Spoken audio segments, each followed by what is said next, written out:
Գործընթացում ենք, նախ ով չգիտի ներկանամ, Գոհար Մելոյան, Ուժեղ Հայաստան դաշինքի լիազոր ներկայացուցիչ, Ուժեղ Հայաստան դաշինքի խորհրդի անդամ, սահմանադրագետ, իրավաբան։ Հունիսի 7-ին կայացան ընտրություններ, ազգային ժողովի հերթական ընտրություններն են Հայաստանի Հանրապետությունում եւ այս հերթական ընտրություններում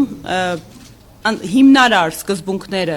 հավասարությունը, արդարությունը, թափանցիկությունը, ընտրողի ընտրական իրավունքի գաղտնիությունը էականորեն խախտվել են։ Եվ այսօրվա հանդիպման հիմնական նպատակն է ներկայացնելու մասշտաբետ միջամտությունների ու խախտումների։ Նախ ուզում եմ ներկայացնել, որ ընտրական խախտումները ոչ միայն ընտրության օրն են տեղի ունենում, այլև ընտրական խախտումները տեղի են ունենում մինչ ընտրական շրջանում։ Իսկ մեր պարագայում, Ուժեղ Հայաստանի պարագայում կարծում եմ որևէ մեկի համար գաղտնիք չէ, թե ինչ ծավալի ու բնույթի խախտումներ են տեղի ունեցել, բայց այնուամենայնիվ անկախ միջամտություններից, վարչական ռեսուրսի շահարկումից, իրավապահ մարմինների կողմից մի շարք գործողություններից մենք փորձում ենք նախընտրական տրամաբանության մեջ մնալ եւ չներկայացնել ու չկենտրոնանալ այդ շահարկումները եւ այն մեծածավալ միջամտությունները, ձերբակալությունները ապօրինի, քաղաքական հետապնդումները, որ իմ գործընկերներից, մեր համակիրների նկատմամբ տեղի էին ունենում։ Հիմա այս ամենը լուսաբանելու ժամանակն է, որովհետև այս արդյունքները, որը նախնական հրապարակվել է Կենտրոնական ընտրական հանձնաժողովի կողմից, ուղղակիորեն պայմանավորված են նաև այս միջամտությունների ու խախտումների ծավալով ու ըստ էության ամբողջովին չեն արտահայտում Հայաստանի Հանրապետության ընտրական իրավունք ունեցող քաղաքացու կամքը։ Իսկ քաղաքացու կամքի արտահայտումը պետության հիմնարար պարտականություններ բնականon ապահովել, որովհետև մեր երկրում ըստ մեր սահմանադրության ժողովուրդն է իշխանության աղբյուրը եւ նման ծավալի միջամտություններն ու ապօրինությունները գալիս են այս բացարձակ սահմանադրական ճշմարտությանը հակասելու։ Հիմա առաջին հերթին ուզում եմ խոսել իմ գործընկերների ձերբակալությունների, կալանքների ու նրանց նկատմամբ տարաբնույթ խափանման միջոցների կիրառման մասին։ Մեր քաղաքական ուժից մոտ տավորապես 700-ին հասնող մարդ է ձերբակալվել, կալանավորվել, այդ թվում օրինակ տարեց կանայք, ովքեր ընդամենը եկել եւ գրանցվել էին որպես Ուժեղ Հայաստան կուսակցության անդամ, մարդկանց առավոտյան մտնում էին տներ, բերման էին ենթարկում, բացառապես ահաբեկելու նպատակով, տանում հարցաքննում էին եւ այնուհետեւ բաց էին թողում։ Բազմաթիվ դեպքեր ունեն գրանցված, որ իրավապահ մարմինների կողմից նոր կարմիր գիծ հատվեց, երբ մարդիկ ձերբակալվում, բերման էին ենթարկվում եւ մարդկանց մոտ ժամեր շարունակ թույլ չէին տալիս փաստաբանի մուտքը։ Խախտելով մարդու այդ բոլոր, ասեմ, մի շարք դրվագներով մենք հանցագործության մասին հաղորդումներ ենք ներկայացրել եւ բնականաբար մարդու հիմնարար պաշտպանության իրավունքն էր խաթարվում։ Ասեմ ավելին, սա արդեն վաղուց չկիրառվող պրակտիկա էր, որը այս ընտրությունների նախօրեին վերակենդանացրեց իշխանությունը եւ ես շատ ցավում եմ, որ մեր երկրում իրավապահ մարմինները վեր են ածվել քաղաքական սպասարկուի։ Ոչ, մինչ ընտրական շրջանում կոնկրետ մեր քաղաքական ուժի մասին է խոսքը։ Այսինքն պարբերաբար, տեսեք, կան իրավական գործընթացներ, նորմալ իրավական ժողովրդավար երկրում։ Այո։ Ոչ միայն քարոզարշավը, մի փոքր ավելի վաղ շրջանն էլ հաշվի առնելով, նախընտրական փուլում, տեսեք, նորմալ իրավական պետությունում, երբ մարդկանց հիմնավոր կասկած է լինում կամ ինչ-որ հանցագործության դրվագ է լինում, մարդիկ ծանուցվում են, հրավիրվում են հարցաքննության, ընթացակարգ գոյություն ունի։ Մեր պարագայում բոլոր դեպքերում, օրինակ մենք ինչ-որ մի գյուղում կամ ինչ-որ մի համայնքում, մարզում ունենք նախընտրական քարոզչության իրավիճակ։ Եթե այն հաջող էր անցնում եւ բազմամարդ, անմիջապես նախորդ օրը մեր գրասենյակը հարձակման էր ենթարկվում։ Ու այո, հարձակման, որովհետեւ մեծածավալ իրավապահները էին խուժում, մարդկանց ձերբակալում էին, բնակարաններում խուզարկություններ էին տեղի ունենում, ինչ նպատակ սա ուներ, բացառապես հատկապես գյուղական համայնքներում վախի մթնոլորտ ձևավորելու։ Մենք բոլորս շատ լավ գիտակցում ենք, ինչ երկրում ենք ապրում, ինչպես է տեղեկատվությունը շրջանառվում, ու անգամ այս վախի մթնոլորտի պարագայում այնուամենայնիվ մարդիկ ավելի մեծականակ էին դառնում, վրդովում էին եւ փորձում էին տուրք չտալ, բայց Ինչ էին անում իշխանությունը եւ իրավապահ մարմինները։ Մենք բավականին որակյալ վերահսկողական ընտրական համակարգ են կառուցել։ Ես իմ ողջ կենսագրության, հատկապես 18 թվականից հետո ընտրական իրավունքի պրակտիկան, իսկ պրակտիկաս բավականին հարուստ է, որովհետեւ ղեկավարել եմ դիտորդական առաքելություններ, եղել եմ ԵԱԿ-ի կողմից սերտիֆիկացված միջազգային դիտորդ եւ թե 2021 թվականին, թե համայնքային ընտրություններին Գյումրի, Երևան, Վաղարշապատ շատ հաջող կարող եմ ասել վերահսկողություն ենք իրականացրել թե արձանագրելով եւ թե կանխարգելելով հարյուրավոր ընտրախախտումներ։ Հիմա այս ամբողջ պրակտիկան հաշվի առնելով հսկայական համակարգ ենք կառուցել։ Ունեինք բոլոր 2005 տեղամասերում ոչ միայն 1, ոչ միայն 2, այլ 3 վստահված անձանց համակարգ, ու ինչ էին անում իշխանությունները, հաշվի առնելով այդ համակարգում առավել պատրաստված գործընկերներից, այդ գործընկերներին փուլ առ փուլ ձերբակալում են։ Այսինքն ես 3 անգամ ստիպված եմ եղել, մարդուն պատկերացնում եք, չէ՞, մարդը վստահված անձ է, պետք է դասընթաց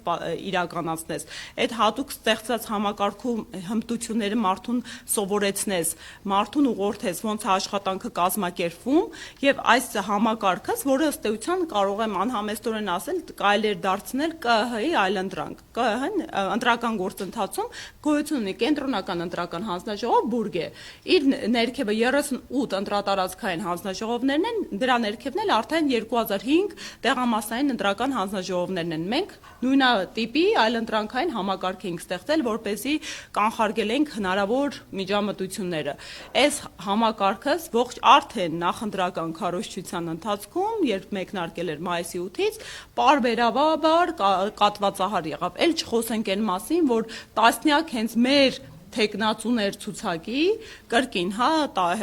հետապնդումների ենթարկվեցին, տարբեր նրանց նկատմամբ խափանման միջոցներ կիրառվեցին եւ այս հետապնդումների շղթան դեռ շարունակվում է, եթե հետևեք կենտրոնական ընտրական հանձնաժողով միջնորդություններ են ներկայացնում մեր թեկնածուների նկատմամբ,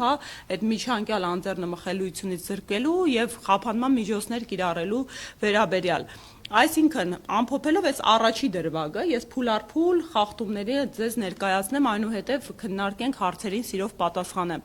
Գալիս է պնդելու, որ բնականon ընտրական գործընթացը սկսած այն հանգամանքից, որ մեր առաջնորդը Սամվել Կարապետյանը այդպես էլ հնարավորություն չունեցավ հավասարության սկզբունքի համատեքստում մասնակցելու նախընտրական քարոզչությանը մեզ հետ, մեր նկատմամբ խախտված է եղել։ Ու եթե օրինակ հակակոռուպցիոն կոմիտեի գործունեությունը ուղղակի դուք հետևեք համեմատեք, ընդամենը օրինակ տեղեկատվական բլոկը, հայտարարությունները, այս նախընտրական շրջանի համաչափ որևէ շրջանում նման ակտիվություն չեն դրսևորել։ Դա արհեստական ակտիվություն է, ու օրինակ ես կուզեի հետագայում մի վերլուծություն իրականացնենք այս շրջանում ինչքան հանցագործություններ են ընդհանուր Հայաստանի Հանրապետության տարածքով իրականացվել, որովհետև եթե մենք վերենք լուծում ընդհանուր առմամբ, համապետական ըստ մարզերի հանցագործությունների տեսակը աճը գրեթե ամենուր է եռակի է, սկսած ծանր հանցագործություններից, այն իրականությունում, երբ իրավապահ մարմինների ռեսուրսը պետբյուջեով էականորեն ավելացվել է, անգամ որոշակի պայմաններում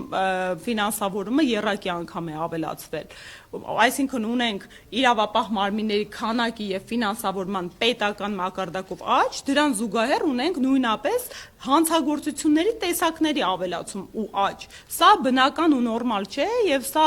իմ խորին համոզմամբ պայմանավորված է նրանով, որ իրավապահ մարմինների առաջնային առաքելությունը այս իշխանությունը դարձրել է քաղաքական օրակարգեր սպասարկելը, ինչի հետևանքով էլ այլ տեսակի ու բնույթի հանցագործությունների կանխարգելումը էականորեն տուժում են։ Երկրորդ թիվ, վարչական ռեսուրս։ Հարգելիներս քիչ անց, որպեսզի ժամանակ խնայենք, խոսքից երկրորդելով ես կտեղադրեմ մի շարք ապացույցներ, ասեմ, որ այս օրերի ընթացքում մենք հատուկ թեժգիծ ենք ստեղծել, հազարավոր ահազանգեր ենք ստացել ու ամեն օր մենք արտակարգ ռեժիմով աշխատում ենք, չենք քնում, որպեսզի փորձենք այս կարճ ժամանակահատվածում մշակել այդ ամբողջ տեղեկատվությունը։ Իսկ տեղեկատվությունը ահռելի է, բացի այդ հնարավորությունը օգտագործեմ կրկին կոչ անեմ մեր հայրենակիցներին, եթե ունեք որևէ փաստ ապացույց խախտումների վերաբերյալ, որովհետև որոշակի մեխանիզմներ են մեր համոզմամբ աշխատեցվել, որը փորձում ենք վերհանել, մենք շատ շնորհակալ կլինենք, եթե ներկայացնեք ու երաշխավորում ենք կոնֆիդենցիալությունը, որովհետև մարդիկ այս համատեքստում են վախեցած, ինչ են անում վարչական ռեսուրսի համատեքստում, սկսած նրանից, որ ահազանգերը բազմաթիվ էին, պետական ծառայության տարբեր տեսակների նկատմամբ, որ մարդկանց ստիպել էին գնալ իշխանության օգտին քվեարկելու եւ քվեաթերթիկը օրինակ լուսանկարելու, կոնկրետ մեր քաղաքական քվեաթերթիկը դուրս բերելու ի ապացույց, որ տվյալ անձինք մեզ չեն քվեարկել։ Ու մարդիկ իրապես վախենում էին ու հարկադրված էին այդ տեսանկարելը, լուսանկարահանելու process-ը իրականացնել։ Տեսանյութեր կան, որ ունենք ու ահազանգեր, որ մի շարք ընտրատեղամասերում մարդիկ արդեն նախապես սոցագրպանում քվեաթերթիկով 16 մուտք են գործել տեղամաս, այսինքն ոչ թե իրենց հետ դուրս են բերել, այդ արձանագրումներն ունենք, այլ նախապես են մտել այդ քվեաթերթիկներով, բայց գլոբալ միջամտություններից սկսենք, օրինակ ներքին գործերի նախարարության աշխատանքը ոչ միայն ընտրության, այլ նախընտրական ծիրում,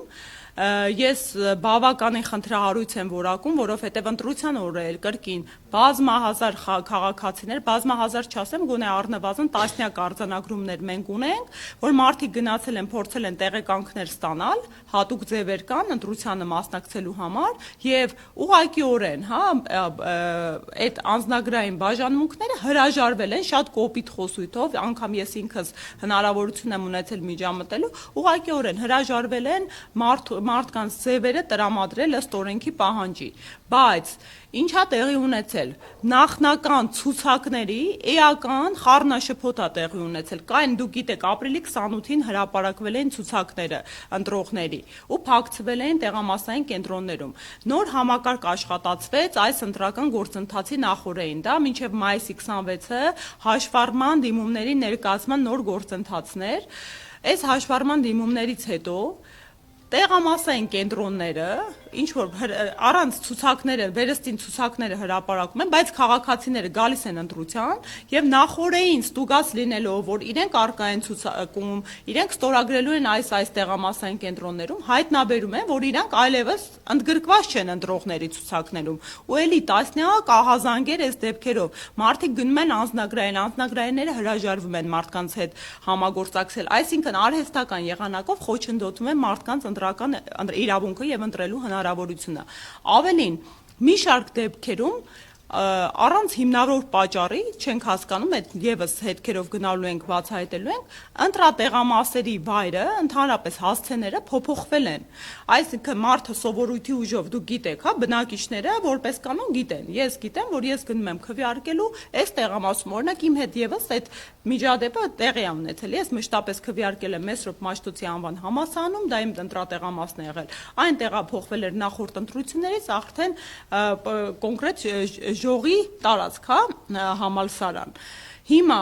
բազմաթիվ ահազանգեր քաղաքացիների, բնակիչների մշտական տեղամասերը տեղափոխվել է եւ նախորդիվ եթե ծանուցումներ էին տեղի ունենում առնվազն այն դեպքերի համար, ոչ թե համապետականից վերացարկվենք, որ հունիսի 7-ին ընտրություն է եւ դուք այս տեղամասային կենտրոնում եք քվեարկելու, տեղափոխվող տեղամասային կենտրոնների պայմաններում բնակիչներին չեն ծանուցել այդ մասին ու շատ բնակիչներ արդեն ստիպված արհեստականորեն խոչընդոտվել է։ Մի դրվագ պատմեմ, գինու փառատոնը, երևի թե շատերը տեղյակ եք, որ ես տեսանյութ պատրաստեցի, օրինակ բոլորին քաչ հայտնի է ու այս իշխանությունը դեռևս 1 տարի առաջվանից խոսում էր սպասվող ընտրությունների մասին ու բոլորի համար ակնկալելի էր ըստ օրենսդրության, որ հունիսի 7-ին է ընտրությունները կայանալու, հունիսի 5-6-7-ին նշանակվում է գինու փառատոն, մինչդեռ ընտրության օրը պետք է ամեն կերպ պետությունը ապահովի կոմունիկացիաների հասանելիությունները եւ ընտրողների համար ընտրատեղամասերի մատչելիությունը։ Մենք դիմում էինք ներկայացել, ասեմ ավելին, կենտրոնական դրական հանձնաժողովը բավարարել էր այդ դիմումը, դիմելով քաղաքապետարանին ապահովելու այդ կոմունիկացիաները, բայց այնուամենայնիվ նաեւ այս փողոցները փակվեցին եւ ըստ էության որոշակիորեն կանխարգելվեցին մի շարք ընտրողների համար այդ միջավայրում փողոցները Թումանյան, Սարյան խաչմերուկները, որոնք փակվել են, արկա է շուրջ, եթե հեռավար շրջակայքը վերցնենք 10 տեղամասային կենտրոն։ առաջանում են խցանումներ, հասանելիության դժվարամատչելիություն է առաջանում, եւ սա եւս խոչընդոտ էր մի շարք ընտրողների համար հասնելու իրենց ընտրատեղամասեր։ Օրինակ, ես գինու փառատոնի կազմակերպիչների հետ հանդիպում եմ ունեցել, որևէ կերպով նպատակ չենք ունեցել խոչընդոտելու, որովհետեւ ես անձամբ շատ սիրում եմ այս միջոցառումը, մշտապես նրա մասնակից եմ եղել, շատ ընկերներ, գործընկերներ ունեմ, ովքեր հենց մասնավոր բիզնեսներ են եւ կարծում եմ այն հիանալի տուրիստական գրավչական է, բայց կրկին դա պետության թերացումն է ընտրության օրը եւ ինչու ոչ նաեւ դիտավորությունը կենտրոնում, որտեղ նախորդ ընտրություններին իրենք մշտապես պարտվել են արհեստական խոչընդոտ ստեղծելու, որպեսզի քաղաքացիները դժվարահասանելիություն ունենան տեղամասային կենտրոններ։ Վարչական ռեսուրսի հետ կապված համապետական արձանագրումներ քիչ անց ցույց է կտամ, համապետական առումով քաղաքացիական պայմանագրի վստահված անձինք էին, վարչական ղեկավարները, համայնքապետարանի աշխատակիցները, պատկերացնում եք գյուղերում իրավիճակը ու հիմա մի քանի տեսանյութում դա հստակ այդ պատկերը կերևա, քաղաքացին գալիս է ընտրություն իրականացնելու եւ գյուղապետը քաշքշում է, բղավում է, ուղղորդում է, այն դեպքում այս քաղաքացին այդքան կամք եւ ոգի ուներ մտնելու այդ տեղամաս, որտեղ համայնքապետարանի աշխատակիցն է։ Դուք պատկերացնում եք, չէ՞, այդ ինչպիսի ընտրության միջամտության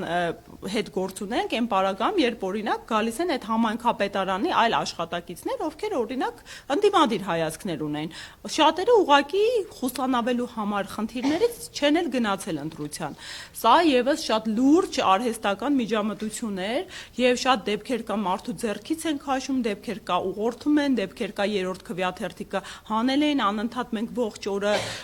կոմունիկացիաների մեջ ենք եղել, մեր քվեաթերթիկները տեղում պահելու, քվեաթերթիկների վիճակը պատշաճ կերպով պահելու, որովհետեւ առավոտյան ու նախորդ օրը մի շարք տեղամասային կենտրոններում երրորդ համարի քվեաթերթիկները ունեցել են պատռված վիճակ,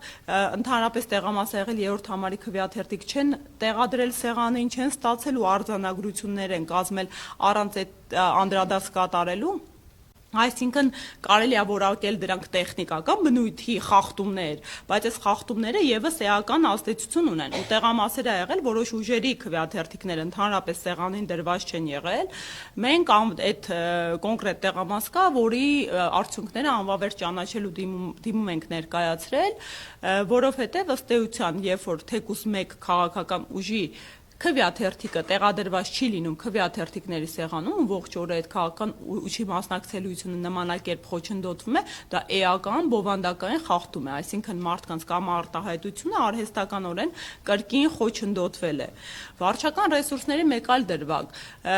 իշխող ուժի քաղաքացիական պայմանագրի թեկնածուները գնում մտնում էին հանձնաժողովներ, տեղամասային կենտրոններ, սկսում էին հանձնաժողովականների հետ ջերմ զրույցների բռնկվել, այն դեպքում, երբ թեկնածուն, օրինակ ես ինքս թեկնածու եմ, իրավունք չունի ֆիզիկապես ներկա գտնվելու տեղամասային կենտրոնում, որովհետև կրկին, իր միջավայրում, հատկապես գյուղական մարզային համայնքներում, իր հեղինակությամբ ճնշում է ընտրողներին եւ բնականաբար գնում է կրկին ընտրողներին ուղղորդելու նպատակով, իսկ ուղղորդումները քաղաքացիական պայմանագրի կողմից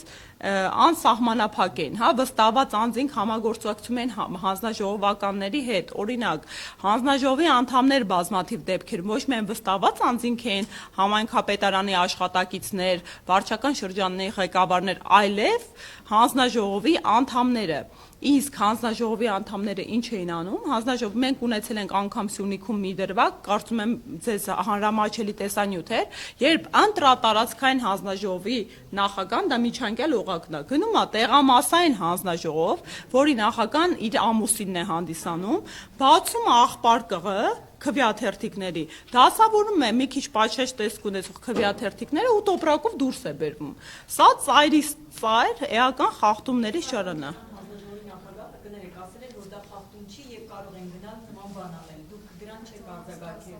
Իրավունք ունի, բնականաբար չունի։ Հա, իհարկե, տեսեք հարգելիս, ինչ ես ներկայացնում եմ, մենք մեծ շատ ծավալուն զեկույց ենք պատրաստում, ընտրական օրենսգիրք սահմանադրական օրենքը, հստակ եւ դրա հիման վրա արդեն կենտրոնական ընտրական հանձնաժողովի որոշումներով հստակ ընթացակարգ կա, թե օրինակ քվեաթերթիկները հանձնաժողովը ինչպես կարող է ստանալ, ընտրատարածքային հանձնաժողովի նախագահան ունի իրավունքների ու պարտականությունների շրջանակ, նույնական ունի նաեւ ընտրատեղամասային հանձնաժողովը եւ որևէ այդ շղթայի մեջ սահմանված չէ, իսկ եթե սահմանված չէ, դա արգելված է, դա ընթացակարգի խախտում է, որ ընտրության կեսին ընտրատարածքային նախագահան կարող է տեղամաս ներխուժել, հավաքել այդ հավաքված աղբային քվեաթերթիկները, դրանք լուրջ ընտրախախտումների հիմք կարող են հանդիսանալ, ինչու ենք մենք փորձում կանխարգելել, դա էլ է արգելված չէ, որ մարդը գրպանն է դնում դուրս է բերում քվեաթերթիկը, այս մարդը գալիս է իրավասու մարմին process-ի, հավաքում է այդ աղբարկղի քվեաթերթիկները, տեղադրում է ինչ-որ անհայտ տոպրակ եւ հետը դուրս է բերում։ Երբ կարող է տանել կամ ոնց պիտի Դա օրվա ընթացակարգը հետևյալն է, օրվա ընթացքում աղբարկղում կուտակվում է հանձնաժողովի անդամները նախագահի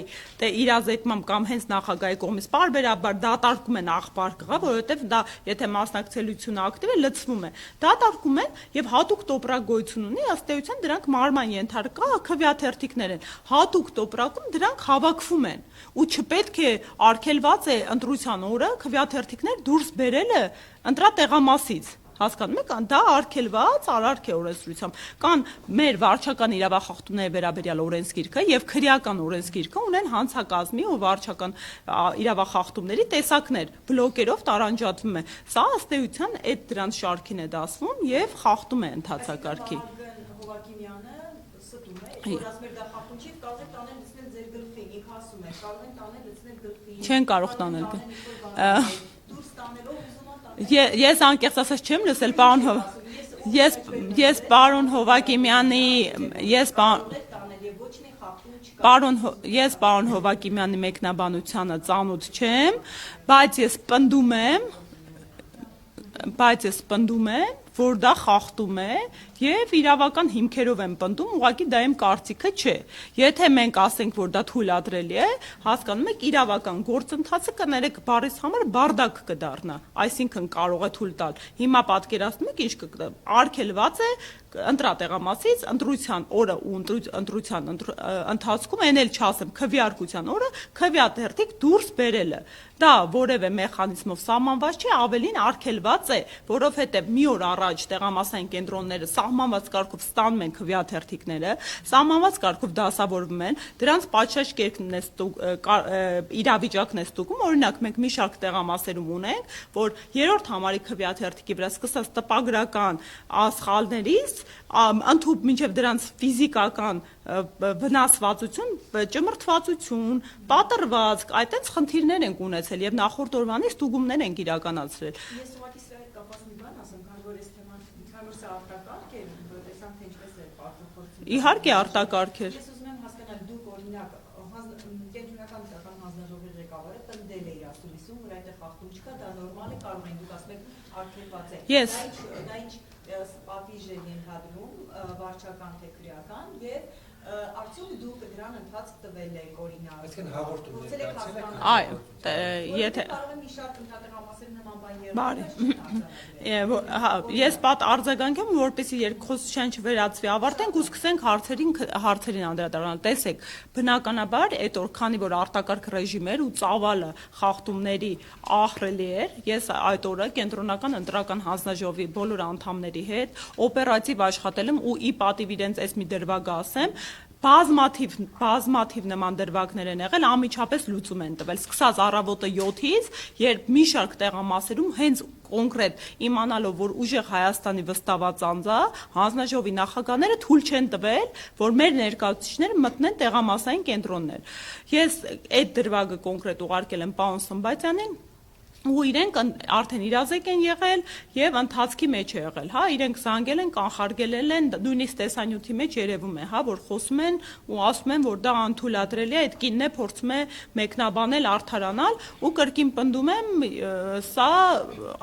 հակաօրինական, հակաիրավական արարք է, բայց հետքերով, հա, հանցագործության մասին հաղորդումները բնականաբար տրվելու են, այն բանից հետո, երբ մենք ամբողջական զեկույց ունենանք, արդեն սա, այս հանրային շրջանառված տեսանյութը կարելի է արդեն հանցագործության մասին հաղորդում եւ արձանագրված իրավախախտում համարել ու ԿԸՀ-ն ըստ էության պարտավորվածություն ունի անկախ իմ հաղորդումից էլ, եթե բաց այդ իրավախախտումները դուք լրատվամիջոցներդ արդեն շրջանառում եք ու հրապարակվում է, իրենք դրանց հետքերով պետք է գնան, որովհետեւ իրենց հիմնական սահմանադրաիրավական պարտավորվածությունն է ապահովել բնական ընթացքը, իրավապահ մարմինների սահմանադրաիրավական պարտավորվածությունն է կանխարգելել հանցագործությունները, այսինքն ոչ միայն ԿԸՀ-ն, նաև ոստիկանությունն է տեսնում, չէ, որ ընտրական իրավախախտում է։ Մամուլը շրջանառելը դա հանցագործության մասին հաղորդում է պարտավոր են հետքերով գնալ։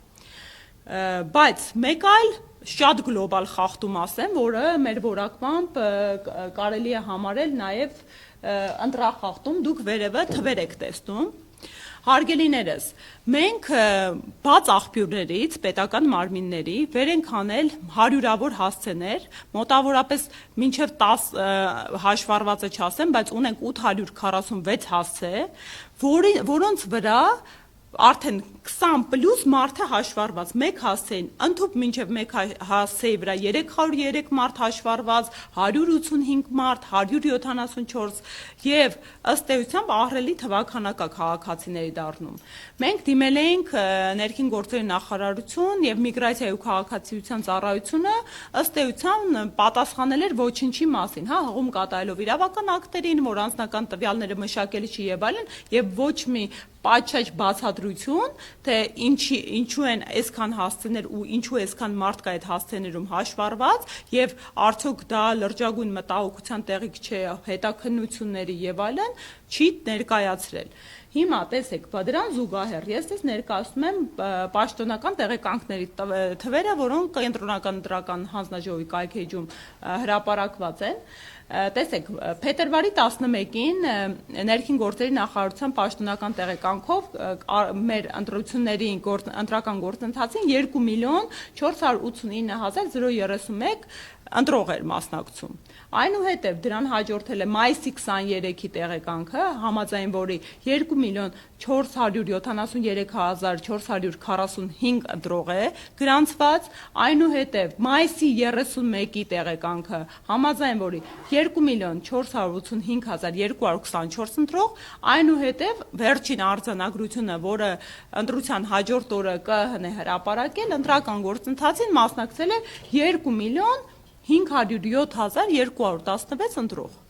Առնվազն այս ներքևում էլ իմ ասած տվյալներն են նշված, Excel ֆայլով ես այդ տեղեկանքը ունեմ, եթե որևէ լրատվամիջոց կուզի ուսումնասիրի, մեծ սիրով կտրամադրեմ, նաև իմ Մելոյան Գոհար Facebook-յան էջով կարող եմ հրապարակել, որպեսզի քաղաքացիներն էլ հնարավորություն ունենան ուսումնասիրել, արդյոք օրինակ իրենց հասցեի վրա չեն, ասեմ ավելին, կրկին բազմաթիվ ահազանգեր ենք ստացել քաղաքացիներից ընտրության օրը, որ իրենց հասցեներում անծանոթ մարդիկ են հաշվառված, ասեմ ավելի, մարդը գնացել է քվեարկելու եւ տեսել է, որ այդ անծանոթ մարդիկ, ովքեր ավելացվել են իր հասցեի վրա, արդեն ստորագրել են, այսինքն մասնակցել են ընտրական գործընթացի ու հակառակ պատկերն էլ մարդիկ, օրինակ կոնկրետ արցախցիների դրվագներ ունեմ, ովքեր ստացել են քաղաքացիություն եւ հաշվառված էին, ընտրության օրը գնացել են մասնակցելու ընտրությանը եւ իրենք էլի հաշվառ ցուցակներից հանված են եղել ընտրացուցակներից ու ոստիկանությունը հրաժարվել է, հա, անձնագրայինը այդ ձևը տրամադրել ու մարդկանց զրկել են ընտրական իրավունքից։ Հա, իհարկե։ Տեսանյութերն է դնեմ ու անցնենք հարցին։ Մասնակցողներն են, այո։ Մասնակից ըստ արձանագրություն, այո, ըստ արձան մասնակիցներն են։ Ընտրական իրավունք ունեցողներն են, այս բոլոր թվերն են ընտրական իրավունք ունեցողները։ Հա, չէ։ Չէ, հարգելիներս, ունենք պաշտոնական թիվ, թե ինչքան մասնակից ենք ունեցել, մոտ 1.5 միլիոնը 1.480.000-ի մերձակայքում էր, բնականաբար անգամ այս թվերը բնակչության թվի հետ կոռելացիայում է, հա, մի քիչ բան ուսումնասիրման ենթակա ըստ վիճվարչության, բայց այս թվերը մարդիկ են, ովքեր իրավունք ունեն, ընտրական իրավունքի ըստ պետական մարմինների։ Եվ ես կառաջարկեմ, որ օրինակ ԶԼՄ-ները, քանի որ պետական իրավասու մարմինները հետքերով չեն գնում, ԶԼՄ-ները փոքրիկ հետաքննություններ իրականացնեն։ Հիմա եթե կարելի է, ես ներկայացնեմ դրվագները, օրինակ, այստեղ բազմաթիվ դրվագներ են, քվեարկություն, կներեք։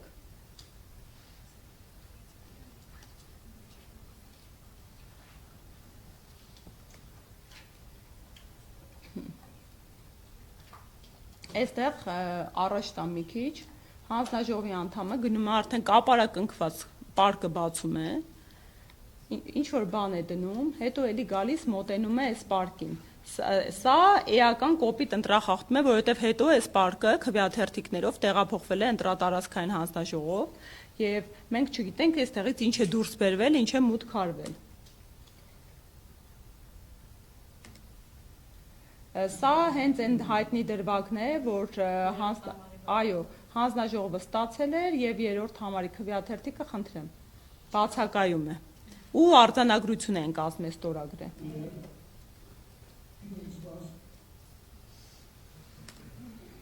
Սա կոնկրետ արձանագրված դրվագ է, որ հանձնաժողովականները պաշտոնական փաստաթղթերը մատիտով են լրացրել, ինչի իրավունքը չունեն, որովհետև մատիտով լրացված թվերը կարող են ջնջվել։ Ու հենց այս թվային անճշտությունների հետ կապված մեր մտահոգությունները նաև հենց նման դրվագներով են պայմանավորված։ Սա կրկին մատիտով արձանագրված դեպք։ Վերջում հա նկատում եք, որ վերջում արդեն Այո, վերջում երբ ամփոփվում են, կոնկրետ դրվագ մատիտով են լրացրել, դրա իրավունքը չունեն, մատիտ իրավունք չունեն տեղամասում պահեն, որովհետև այսինքն երբ որ մատիտով լրացվում է, հնարավորություն է տրվում ջնջելու եւ այլ թիվ մուտք անելու։ Ես արձանագրումը ահազանգը ստացել եմ նկարած, որ մատիտով է արվել։ Հիմա, բայց հարգելիս այնուամենայնիվ ինքը իրավունք չունի թեկուզ սխալներից խուսափելու նպատակով մատիտով անել, հետո շտկել, պետք է սկզբանե գրիչով մուտք արվի։ Ես անպայման կուզեմ բոլորի ուշադրությունը հրավիրել անվավել քվեաթերթիկների քանակին, որովհետև եթե համադրություն ենք նայում, տեսեք, 18 թվականին, այսինքն օրինաչափություն գոյություն ունի, հա, խախտումների, անվավել քվեաթերթիկները եղել են 4706-ը, 21 թվականի ընտրությունների արդյունքում 4593-ը եւ խնդրեմ վերջին ընտրությունների արդյունքում 17097 անվավեր քվեաթերթիկ, եթե մանդատների բաշխման դոնթի բանաձևներ դնենք, ըստ էության մեկ մանդատից ավելի քվե է ստացվում այս անվավեր քվեաթերթիկները եւ սա շատ մտահոգիչ է, որովհետեւ մի շարք տեղամասային կենտրոններից էլի ահազանգեր էի ստացել, որ ընդհանրապես մեր երրորդ համարի քվեաթերթիկը ծալված լինելու հիմքով անվավեր են ճանաչել, ինչի իրավունքը չունեն, այսինքն ունենք դեպք, երբ պատրված քվեաթերթիկը մեջտեղից պնդել են, որ վավեր ճանաչվի, եւ ունենք դեպքեր, որ ընդհանրապես ծալված լինելու նախապայմանով մեր երրորդ համարի քվեաթերթիկը անվավեր են համարել։ Որպեսզի հետո չգանք սրան, էլի։ Այո, իհարկե։ Ուզում եք հնդածս հարցեր տվեք։ Անկեղծ ասած, հենց նույն կամ Հայաստանի կամ ԲՀԿ-ի կամ ՔՊ-ի տոկոսները ինչքան են կազմում, այսինքն որ դուք այդտեղից հետևեք, որ այդտեղ ինչ որ բան այն չէ։ Հարգելիս, տեսեք, ես շատ հետաքրքիր տեղեկատվություն ձեզ մատուցեմ, ես օրինակ հիմա այս վերջին օրերին, օրը 1-2 ժամ եմ քնում, մշակում ենք բոլոր տվյալները։ Հիմա քիչ անց ցույց կտամ ինչքան ձայների տարբերություն ենք վերհանել։ Իրապես միայն արձանագրությունների հիմքով էական ձայների տարբերություն ենք հետ բերում։ Հիմա լուրջ հետընտրական գործընթաց է ու մենք բարձի թողի չենք արել։ Մենք շատ լուրջ հետևողականություն ենք դրսևորում, ուղղակի այս թվերի համադրելիությունը ու սկսած երկու կարևոր տեղեկատվություն է ասեմ։ Օրինակ, մի շարք տեղամասերում մարդը մատնահետքով սարքից կտրոն կենտրոն է ստացել, սարքի կտրոնի թիվը ցուցակի թվին չի համապատասխանել, սենց բան չի եղել ծավալուն առումով։ Սա լուրջ ահազանգ է, որ հնարավոր է համակարգը կոտրել են, ինչ-որ մեխանիզմ են ներդրել։ Ուրիշ տեղեկատվություն ասեմ, մի շարք տեղամասերում մարդը մատնահետքը թողել է, կտրոնը տվել է, բայց լույս չի վառվել։ Երբ որ մատնահետք է թողում, 3 լույսապարտավոր սարքը վառել, դեղին, կարմիր կամ կանաչ։ Երբ որ լույս չի վառվում, դա լուրջ ահազանգ է, նշանակում է, ինչ որ մեխանիզմ է աշխատացվել, փչացված է սարքը, բայց շարունակել են այդ սարքերով աշխատել։ Ուրիշ տեղեկատվություն ասեմ, մի շարք տեղամասային կենտրոններում քվյատուփերը կապարակնքված չեն եղել։ Էլի դուք այդ տեղեկատվություն ստացել եք, այսինքն ցանկացած պահի բացել, փակել են, մեջի ինչ ուզես, կարող աննկատ իրավիճակում ինչ որ բան են, լցոնում է տեղի ունեցել, ասեմ ավելի, ունեն կոնկրետ տեսանյութերով դրվագ, որ հանձնաժողովի նախագահան գալիս է քվյատուփը վերցնում է, բերում է տեսախցիկի հետևն է դրվում, ու ողջ օրվա ընթացքում չենք կարողանում հետևել, թե այդ քվյատուփի հետ ինչա տեղի ունենում։ Իրապես, որ ասում եմ, խախտումները բազմատեսակ են, իրապես բազմատեսակ են, այսինքն հանձնաժողովականների մակարդակով տեղամասային կենտրոնների վստահված անձանց մակարդակով այնպիսի խախտումներ են արել ծավալուն, որոնք իրապես էականորեն մարդու կամ մարտահայտության վրա ներազդեցություն է ունեցել։ Մի մանդատները վերցնելու Հենց ավարտենք այդ մասին քննարկենք։ Հիմա տեսեք, թեկնածու, հա, կներեք, ավարտեմ ու անցնենք արդիական հարցերի, չէ՞ ձեզ համար։ Թեկնածու, խնդրեմ, եկել է կանգնել է տեղամասային կենտրոնում քաղաքացիական պայմանագրի թեկնածուն, ուղղորդումներ է անում, այնտեղ անգամ քաղաքացու նկատմամբ ըստեղ հանցագործության մասին հաղորդում է տրվել, որովհետև երրորդ քվեաթերթի վերցրած քաղաքացուն մոտեցել են, վիրավորել են, մյուսներին ուղղորդել են, ու սա մի դրվագ չէ, հա, մի շարք թեկնածուներ իրենց ուժի պարագայում ներկա են գտնվել տեղամասային կենտրոններում։ Այստեղ էլի դրվագ է, որ մոտենում են քվեաթերթիկին են դիպում, խնդրեմ, բազմաթիվ դրվագներ ունենք, թե ինչպես են գալիս, այսպես մտնում է, վստահված անձը քաղաքացիական պայմանագրի, գալիս մտնում են քվեախցիկներ ու մարդկանց նկատմամբ ճնշում են բանեցնում։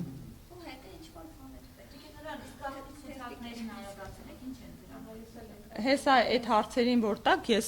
օրինակ այդ նոր ինչ հարց տվեցիք ես հա այդ անվավերության հետ կապված տենց նախադեպ չի եղել բայց անմիջապես այդ գիշեր հենց թվերը տեսա ԿՀ-ին դիմում եմ ներկայացրել առողջություն խնդրել եմ ամբողջ համապետական անվավերները առանձնացնել ու վերահաշվարկ անել որովհետև իրապես մի քանի անգամ ահռելի անտրամաբանական թիվ է բայց կարծես թե իրանք կողմ չեն այդ ընթացակարգին լրացուցիչ կքմվի այդ դիմումս այս պայդրությամբ կարելի ասել մերժել են, հա։ Կասկածներն եք, որ ձեր ուսակցության երրորդ համարը այդտեղ մեծ տոկոս է կազմում։ Արդեն հաշվարկների ժամանակ բավական է որ մենք հիմա իմանանք։ Հարգելն է, տեսեք, հենց հիմա այս պայդրությամբ ինչու ուշացա, որովհետև այս պայդրությամբ ամբողջ Երևանը վերահաշվարկ են անում։ Ամբողջ Երևանը 12 վարչական շրջանի տեղամասային բոլոր կենտրոնները հարյուրավոր տեղամասային կենտրոնների արդյունքների մասին է։ Հիմա բոլոր տեղամասերի արդյունքները վերահաշվարկ են անում։ Ամեն տեղից արդեն անվավերներից 2, 3, 4 ձայնով հետ ենք վերադարձնում։ Ակնկալիք ունեք, որ դա էական փոփոխություն կբերի, օրինակ դուք մեկ մանդատ ավելի կստանաք կամ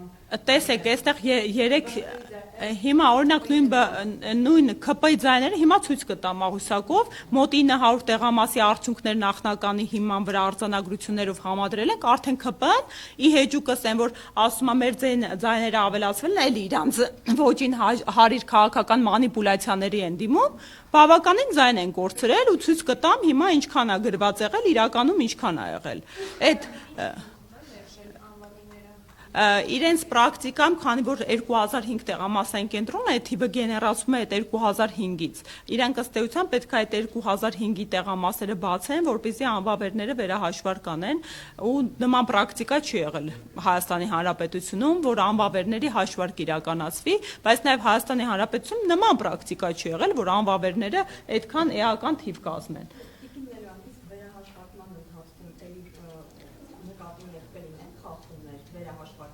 Եթե մենք չվերահսկենք, ես համոզված եմ, դրա համար մենք փորձում ենք հասկանալ, որտեղ ու անսպասելի մեկը իմանում ենք, այստեղ բացվեց, ժամը փոխում են եւ այլն, ընտրատարածքայնում հիմա այս պայդրությամբ ինչու մենք բոլորը ակնկալում են օրինակ, հա, ինչպես ասեց գործընկերը, մանդատների թեմա, Ժորժ ջան, մանդատների թեմային մինչև հասնելը, այդ մանդատների հիմքում գտնվող թվերը պետք է ճշգրտենք, սենց ահռելի քանակի խախտումներ կա, մենք օրնի բուն չենք քնում այս վերջին օրերը, զբաղված ենք այս ամենը գույքագրելով ու հետևելով հիմա էլի բոլոր քաղաքացիների համար, բոլոր ուժերի համար, ովքեր իրապես ունեն առաջնահերթություն օրինականությունը պահպանելու, պետք է հիմա գնան այս պրոցեսներին վերահսկեն։ Երեկվանից մի շարք տեղամասերում վերահաշվարկներ են իրականանում ու որոշ տեղեր հետո հնդածս ենք իմանում, մարդ ենք ուղարկում, մեր գործընկերները նստած են ու այո, օրինակ այդ այնց դեպք կա այս պայդրությամբ պատրված քվեաթերթիկը վավեր են ճանաչել։ Ըստ էլի նախասիրության, հա, որ քաղաքական ուժի քվեաթերթիկն է։ Կներեք գործընկերուհին անվավերությանը տեղամաս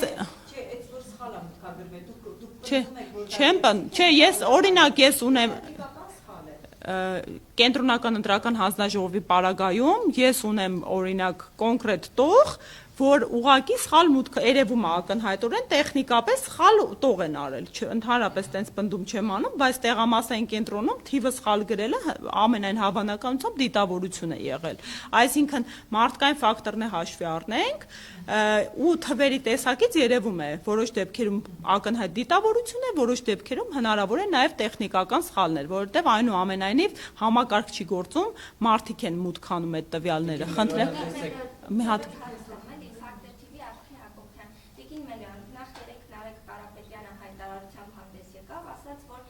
կարողացանք այնպես անել, որ դատարանի նախագահների նշանակվելուց ընդդիմության ձայները հաշվի առնվեն եւ դա հավասարակշռվի, քաղբանտարկյալների հարցը փորձելու ենք այդպես լուծել, եթե տեսանք այսպիսի իրավիճակ լինի, ըստ էության կաշխատենք այսպես, հիմա ձեր ընտրողների մի մասը ասում են մենք ձեզ դրա համար չենք ընտրել, որ դուք գնաք։ Տիկին Հակոբյան, բայց խնդրեցի, չէ, եկեք խախտումները ավարտենք, եթե կարելի է ու անցնենք այդ բովանդակային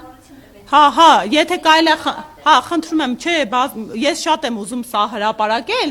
սրանք, գիտեք ինչ եմ արել, առանձնացրել եմ նույնաբնույթներից, այն բառ մի քանի տեսանյութ, ես շատ ուզում եմ, որ ձեր միջոցով հիմա քաղաքացիները տեսնեն այս խախտումների տեսակները, որպեսզի հետագայում ու անցնենք այդ ամենաարդիական հարցի քննարկմանը, ես հնարավոր է բան կա չեք տեսել, օրինակ գյուղապետ կա Դուք տեսել եք, հարգելի փայլա, քաղաքացիները չեն տեսել։ Հիմա այս ասուլիսի նպատակը դուք զանգվածային լրատվության միջոցի ներկայացուցիչ եք, ով իրազեկ է հետևելա process-ին։ Բազմաթիվ քաղաքացիներ կան, չեն տեսել այս ամեն ինչը։ Նպատակն է քաղաքացիներին իրազեկել, հասցնել այս տեղեկատվությունը, հատկապես որ մենք առավել հասանելի աղբյուրներից լրատվական օգտվելու հնարավորություն չունենք։ Օրինակ, սա տեսել եք, սա մեր վստահված, այո, Լիճ գյուղում մեր վստահված անձն է, ով ընդհանրապես դիտողություն է արել, որովհետև տեղին նկատառումը պահանջել է արձանագրեն, որովհետև քաղաքացիական պայմանագրի 3 վստահված անձ են ներկա գտնվել տեղամասային կենտրոնում, ինչի իրավունքը չունեն, յուրաքանչյուր ուժ կարող է ունենալ 2 վստահված անձ։ Այո, այս էլի ԶԼՄ-ներից տարածել են, այդ հետքերով հանցագործության մասին հաղորդում է համարվում։ Մի քիչ ժամ անց, երկարատև ժամանակ անց մեր վստահված անձը դուրս է գալի, քաղաքացիական պայմանագրի վստահված անձը, որը կրկին այս անգամ վարչական շրջանի ղեկավար է, հարձակվում են եւ բռնություն են կիրառում մեր վստահված անձի նկատմամբ։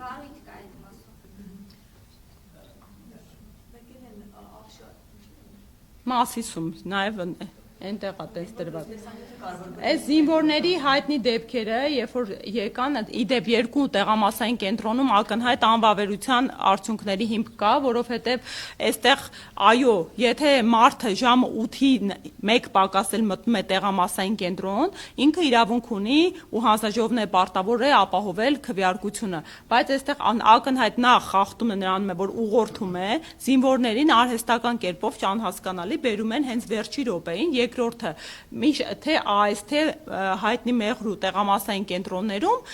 իրենք պարտավոր են ընտրողները գտնվել տեղամասային կենտրոնի սենյակում տեսանյութի վերահսկողության ներքո։ Իսկ եթե երկու տեսանյութերն էլ դուք ուսումնասիրեք, զինվորները պարբերաբար տարբեր սենյակներից մուտք են գործում, ինչը արդեն գործընթացի խախտում է եւ իրավունք չունեն, հա, ներկա գտնվելու։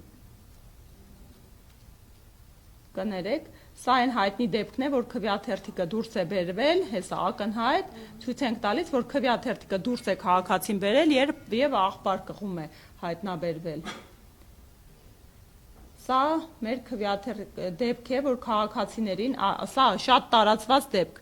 շատ դեպքերում քաղաքացիներին տրվել է 2 հատ 3-րդ համարի քվեաթերթիկ, ինչու, որպեսզի մարդը մեկը ներդե աղբար կղը, եթե անգամ 3-րդ չէր ընտրելու, ավելի լավ 2-ը եւ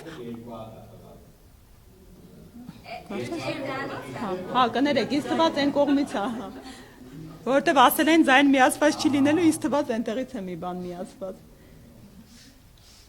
Հիմա ու այս պարագայում ինչ են անում, 2 քվեաթերթիկ 3-րդը տալիս էին որպես կանոն, մարդիկ գնում են, 2-ը նետում են, մեկը ընտրում են, մեկը նետում են աղբարկղ ու սկսում է 3-րդները սպառվել։ Արդյունքում մի շարք տեղամասերից մենք ահազանգ ունենք, որ օրինակ 3-րդ քվեաթերթիկը արդեն ավարտվել է ու ֆիզիկապես չեն հասցնելու ընտրատարածքայինները հասցնել այդ 3-րդ քվեաթերթիկը ու մարդկանց տրցակները առանց 3-րդ քվեաթերթիկ են դրվում։ Իդեպ համատարած սխալ էր նաև հարգելիս տեսեք դուք էլի եմ ասում ձեր մեր այո մեր կանխավարկածով մի առաջնորդվեք ես մարդ եմ ով գնացել է ընտրությունները վերահսկել օրինակ խոր գյուղերում օրինակ Վաղարշապատի Մոնթեավան գյուղում այնտեղ քաղաքացիները կաշկանդված են այն էլ երբ ընդդիմադիր ուժի են քվեարկելու երբ որ գալիս է իր տրցակի մեջ դա շատ հայտնի խախտում է որը 21 թվականին են վերհանել երբ որ մարդը գյուղում գնում է եւ որտեղ համայնքապետարանը ըստ էության իր գյուղապետը հանձնաժողովի անդամ կամ վստահված անձ է ու այդ ընդդիմադիր քվեաթերթիկը տրցակի մեջ չի գտնում ինքը երբեք չի ասի որ չկա իմ ուզած ուժը կարող է առավելագույնը չքվեարկի որևէ մեկին կամ ինչ որ այլ ընտրանքային ուժի քվեաթերթիկ տեղադրի դուրս գա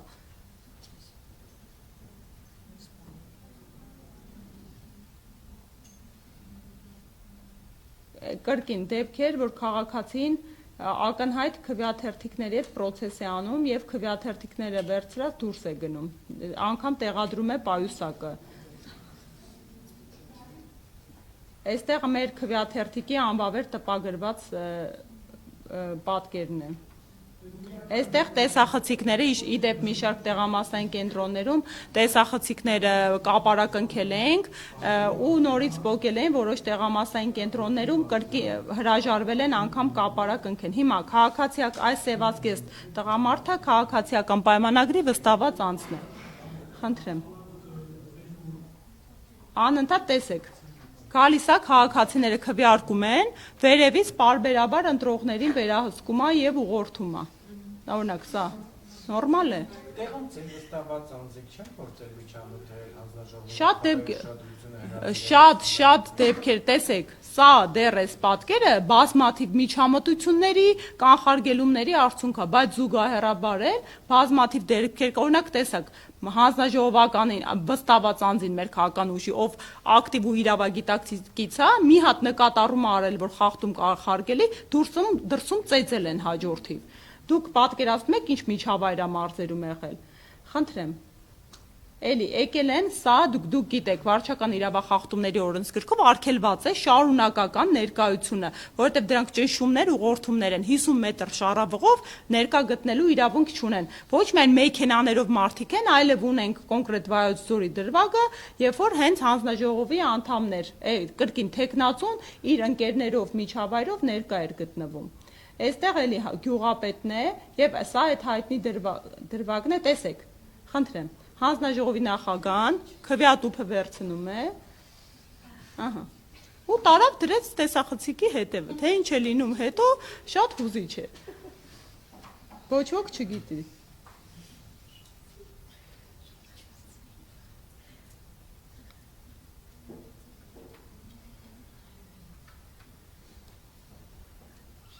ներեք խնդրեմ Այստեղ էլի երկարաժամկետ քվեարկության դեպք է ու քաղաքացու կողմից ձայնը չի ակտիվանում նկարելու դրվագը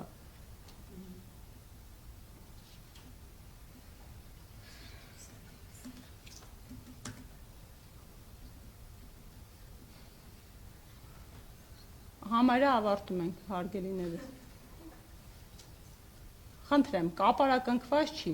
Տեսեք, այստեղ պետքա կապարակնիկ լինի, ու մի շարք ընտրատեղամասեր կան, որտեղ կապարակնքված չեն։ Իսկ չկապարակնքումը բնականաբար ընթացքում մի րոպե անուշադրությամբ այն մի հանձնաժողովականը տեսակ ավելի օպտիմալ գտնվեց ու ընդհանրապես տարավ տեսախցիկի հետևը տեղադրեց, որպեսզի խնդիր չունենա միջամտությունների։ Հա, չեն կողմնորոշվել էլի ոնց խախտում անեն։ Սա մեր գործընկերուհու տեսանյութն է, էլի զինվորականին տեսեք ոնց են ուղղորդում, հերիք չի զինվորականներին բերել են, այո, փոխարենը մի հատ էլ դուր չի տալի, տեղադրում է քվեաթերթիկը։ Կրկին կապարակը, տեսեք, այստեղ քաղաքացին դուրս է գալիս, ակնհայտորեն պայուսակի մեջ երևում է քվեաթերթիկը, հետը դուրս բերելուց։ Ահա։ Այս իմ ֆայլն բացել եմ այնուամենայնիվ տեսեք, էլի, սա մեր կազմած ֆայլն է, որտեղ, խնդրեմ մեծացնեմ, տեսեք, 300,000, այսպես անեմ, ահա, հիմա տեսնում եք, մեկ հասցեի վրա, մեկ կոնկրետ հասցեի վրա, հաշվառված անձանց քանակը, 216, 205, խնդրեմ, ու այսպես գնում է, ամեն տեսեք, կենտրոն, Գյումրի, համապետական, այո, խնդրեմ, այսպես շարունակ, ես եթե կարիք լինի մեծ սիրով այս նյութը կտրամադրեմ, սա էլի շատ տարածված տեսանյութ էր, ահա, խնդրեմ,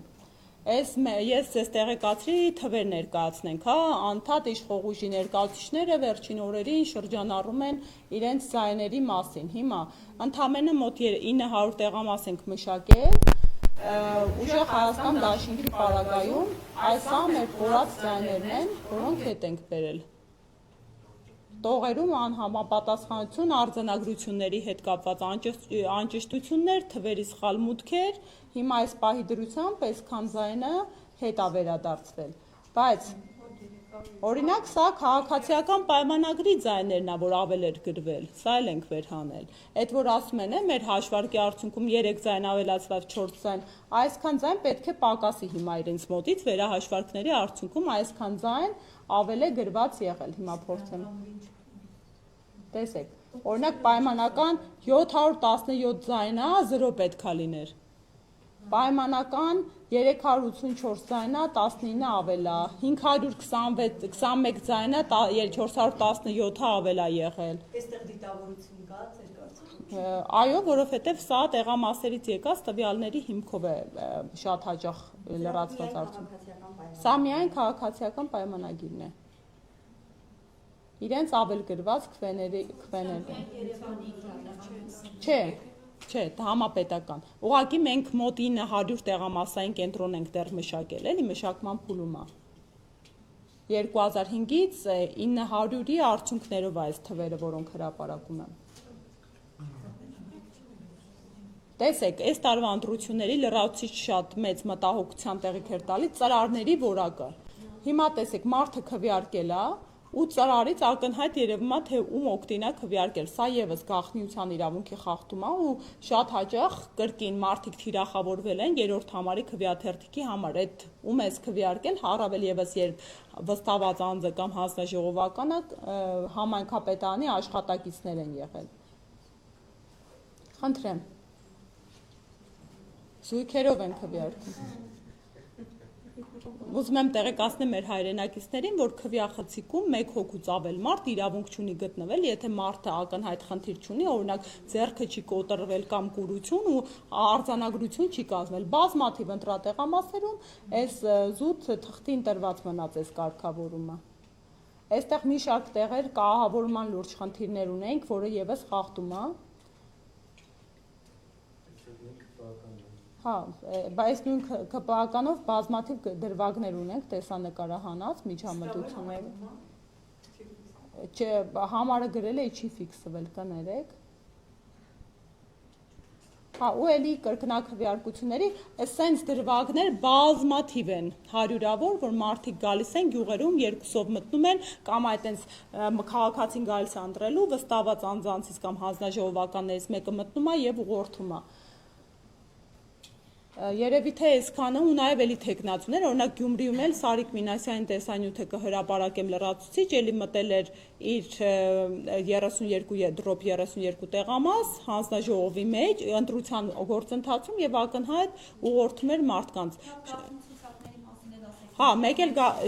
հարգելիներս այդ ցուցակների հետ կապված, քանի որ իրենք վերահսկելի չեն, սպասում ենք հիմա 3 օրից արձանագրությունները վերջնական որ լինեն, փորձելու ենք թվերը վերհանել, բայց գիտեք, այդ ցուցակները փակ են լինում ու հենց այդտեղ է խնդիր ծագում, որովհետև այս process-ի հետ կապված էր մտահոգություն ահազանգ ունենք։ Օրինակ եղել է փակ կոնֆիդենցիալ ահազանգ, որ զինվորի ծնող է, զինվորներին 2 օր առաջ թողել են տուն, այսինքն ըստ էության ստացվում է, որ հնարավոր է օդի մեջ կախված վարկած տնենք, հա, եթե ես սրա հետ կապված ինֆորմացիա ստանամ, շատ շնորհակալ կլինեմ։ Զինվորը որպես քաղաքացի անձնագրով գնացել քվեարկել է, հետո հետ է վերադարձել զորամաս, արդեն զորախմբով գնացել են, զինգրքույկով է քվեարկել, որովհետև իրենք զինգրքույկով են ըստ այդ ցուցակների գալիս քվեարկության։ Ստացվում է կրկնակվեարկություն բավականին մասշտաբային։ Շնորհակալ եմ շատ, հիմա հարցերը լսեմ։ Ձեր հարցը տվել եք, ուզում եք արձագանքենք, սկսենք ձեր հարցից։ Տեսեք, մանդատների հետ կապված հիմա մենք ըստ էության ոչ քաղաքական որոշում ունենք, ոչ էլ ըստ էության համապարփակ քաղաքական քննարկումներ ենք իրականացրել։ Բնականաբար զուգահեռ կոնսուլտացիաներ իրականացում են, բայց որոշումներ ունենալու համար պետք է արդյունքներ ամփոփ լինեն։ Սա նախնական արդյունքներ են ու ինչպես տեսնում եք իմ հրապարակած տվյալներից, իրապես նախնական են ու բազմաթիվ ճշգրտումները կարող է ելքային լինել։ Օրինակ Բարգավաճ Հայաստանի ՇՄ հաղթահարելու հարցը, հա, այս պարագայում ինչպես պարոն Կարապետյանը հայտարարել էր, ստացվում է այսօրվա գործող ազգային ժողովից տարբերվող ձևաչափ, այսինքն քաղաքացիական պայմանագիրը հնարավոր է այլևս հնարավորություն չունենա 3/5-ով որոշումներ կայացնելու։ Իսկ դա մի շարք ոչ միայն օրինակ դատախազ նշանակելու հարց է, այլ նաև մի շարք այլ հարցեր է, հա, միջազգային պայմանագրերի վավերացում կարող է լինել եւ մենք բոլորս գիտենք, հա, սպասելիք իրադարձությունների մասին, օրինակ սահմանադրության փոփոխությանը, օրակարգանոր սահմանության ընդունման, Տիգրանաշենի խնդիր կա, այսպես կոչված ճակերտավոր անկլավների, մի շարք հարցեր կան, բայց այդ ամենին անդրադառնալու համար դեռ չկա քաղաքական որոշում, դեռ չկա վերջնական արդյունք, այդ ամենից հետո նոր օրակարգային կդառնա խոսելու։ Ինչպիսին է տրամադրվածությունն այս առումով, ձեր անձնական տեսակետը ինչպիսին է, անկախ ԲՀԿ-ի հետ կապված է։ Տեսեք, հարգելիս, մեր անձնական տեսակետը մենք ողջ քարոզչության ընթացքում ու դա զուտ տեսակետ իրապես չէր եղել, որ մենք ձգտում ենք հաղթանակի, մենք իրապես տեսել ենք լուրջ մասնագիտական կառույցների վերլուծություններով այդ հաղթանակի հնարավորությունը ու պատահական չէինք ասում, հա, որ հաղթանակ ենք գնում։ Մենք դիտարկել ենք մեզ որպես իշխող ուժ դառնալու տարբերակը։ Բնականաբար շատ բացասական տրամադրվածություն է, բնականաբար մենք բոլորս Հայաստանում ենք ապրում, ես բոլոր պայքարների առաջամարտիկներից եմ եղել եւ ընդդիմադիր այդ մանդատի հարցը դուրեկան չի որևէ բանական մարդու, բայց մենք պետք է հասկանանք, հա, ինչքան քվե ունենք, ժողովուրդը մեզ ինչ է պատվիրակել, ինչ է լիազորել, մենք նաև նախատեսում ենք հաշվի առնել հենց մեր աջակիցների ցանկությունը ու կարծիքը մեր վերջնական որոշման հարցում, որովհետև ի վերջո սա պատասխանատվություն է առաջին հերթին, դու անդիմություն երբ որ դառնում ես որոշելու խորհրդարանական թե արտախորհրդարանական պետք է հասկանաս վրա հասնող վտանգները եւ լիազորությունների շրջանակը դրանք արկախելու հնարավորությունները որպես խորհրդարանական թե որպես արտախորհրդարանական արդյունավետ բնականաբար կարծում եմ որևէ մեկիդ մոտ երկրորդ կարծիք չի առաջանա որ մեզնից որևէ մեկը այդ մանդատի կռվի համար չէր հա այս պայքար մտել լուրջ հարցեր խնդիրներ կա բոլորիս համար է սա անձնական լուրջ նեղություն է, բոլորս էլ լուրջ հետևանքներ ենք կրում ու ծանր բեռ ենք կրել այս պայքարը մտնելով, ասում եմ կոպիտ ասած տուն, տեղ, երեխա, բիզնես, անձնական հարցեր, ամեն ինչ մի կողմ թողած, մեր հայրենիքի համար մարտի մեջ ենք մտել ու հիմա լուրջ երկրորդ խնդիրն է գալիս, որ մեր քաղաքացուն այդպես է չթողեցին, որ իր կամքը արտահայտվի, որովհետև եթե այս ծավալի միջամտություններ չլինեն, պատկերը սա չէր լինելու։ Սամվել Կարապետյանի հետ Դիմաց իրավիճակը հանդիպել քննարկել եք Տիկին Մերյան։ Դեռ ոչ, որովհետև ես ասում եմ, օրը 1-2 ժամ եմ հասցնում քնեմ, հիմա վերամշակում եմ։ Դեռ ոչ, հարգելիս։ Խնդրեմ։ Մարգարիտա Հուշոնց, ԿՊԱ-ական Ռոմանոս Պետրոսյանը խոսելով ԲՀԿ-ի անցողիկ շեմը հաղթահար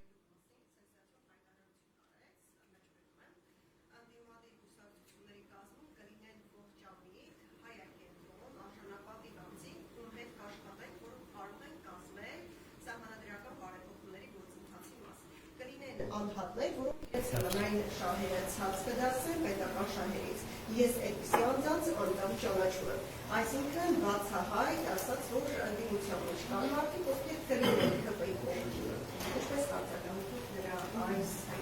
հայտարարությունը դուք վստահ եք, որ դժվարություն չկա այդպիսի մարդ, որը ԿՊ-ի սակայի գաղտնի դերձությունների։ Ես վստահ եմ, որ իմ թիմակիցները եւ ընդդիմադիր ուժերը հայրենասեր մարդիկ են ու լիահույս են, որ մտել են այս պայքարի մեջ նույնական մոտիվներով, ինչ ես եւ իմ քաղաքական ուժը, եւ վստահ եմ, որ սա հերթական քաղաքական մանիպուլյացիան է, ինչը քաղաքացիական պայմանագրի մոտ մի բան է, որ ստացվում է, դա քաղաքական մանիպուլյացիան է։ ԿՊ-ից պոկել 8 պատգամավորների, դուք դրա մասին նաեւ այստեղ կարող որքանով է իրատեսական, հաշվի առնելով այն, որ Փաշինյանը իր թիմակիցների դեմ ունի տարբեր կոմպրոմանտներ, որով նրանց պահում է իր դաշտում։ Իսկ ինչու ենք բացառում, որ այո, քաղաքացիական պայմանագրի շրջանակներում կան հայրենասեր հայեր, ովքեր այնուամենայնիվ կարմիր գծեր ունեն ու այդ նոր սահմանադրության ընդունումը Տիգրան հանձնում է, որոնք ճակատագրական են լինելու բոլորիս համար, որովհետև բոլորս նույն երկրում ենք ապրում։ Սա բոլորիս պետությունն է, սա մեր ազգն է, բոլորիս ճակատագիրն է։ Ես անհուսալի լավատես եմ եւ փորձում եմ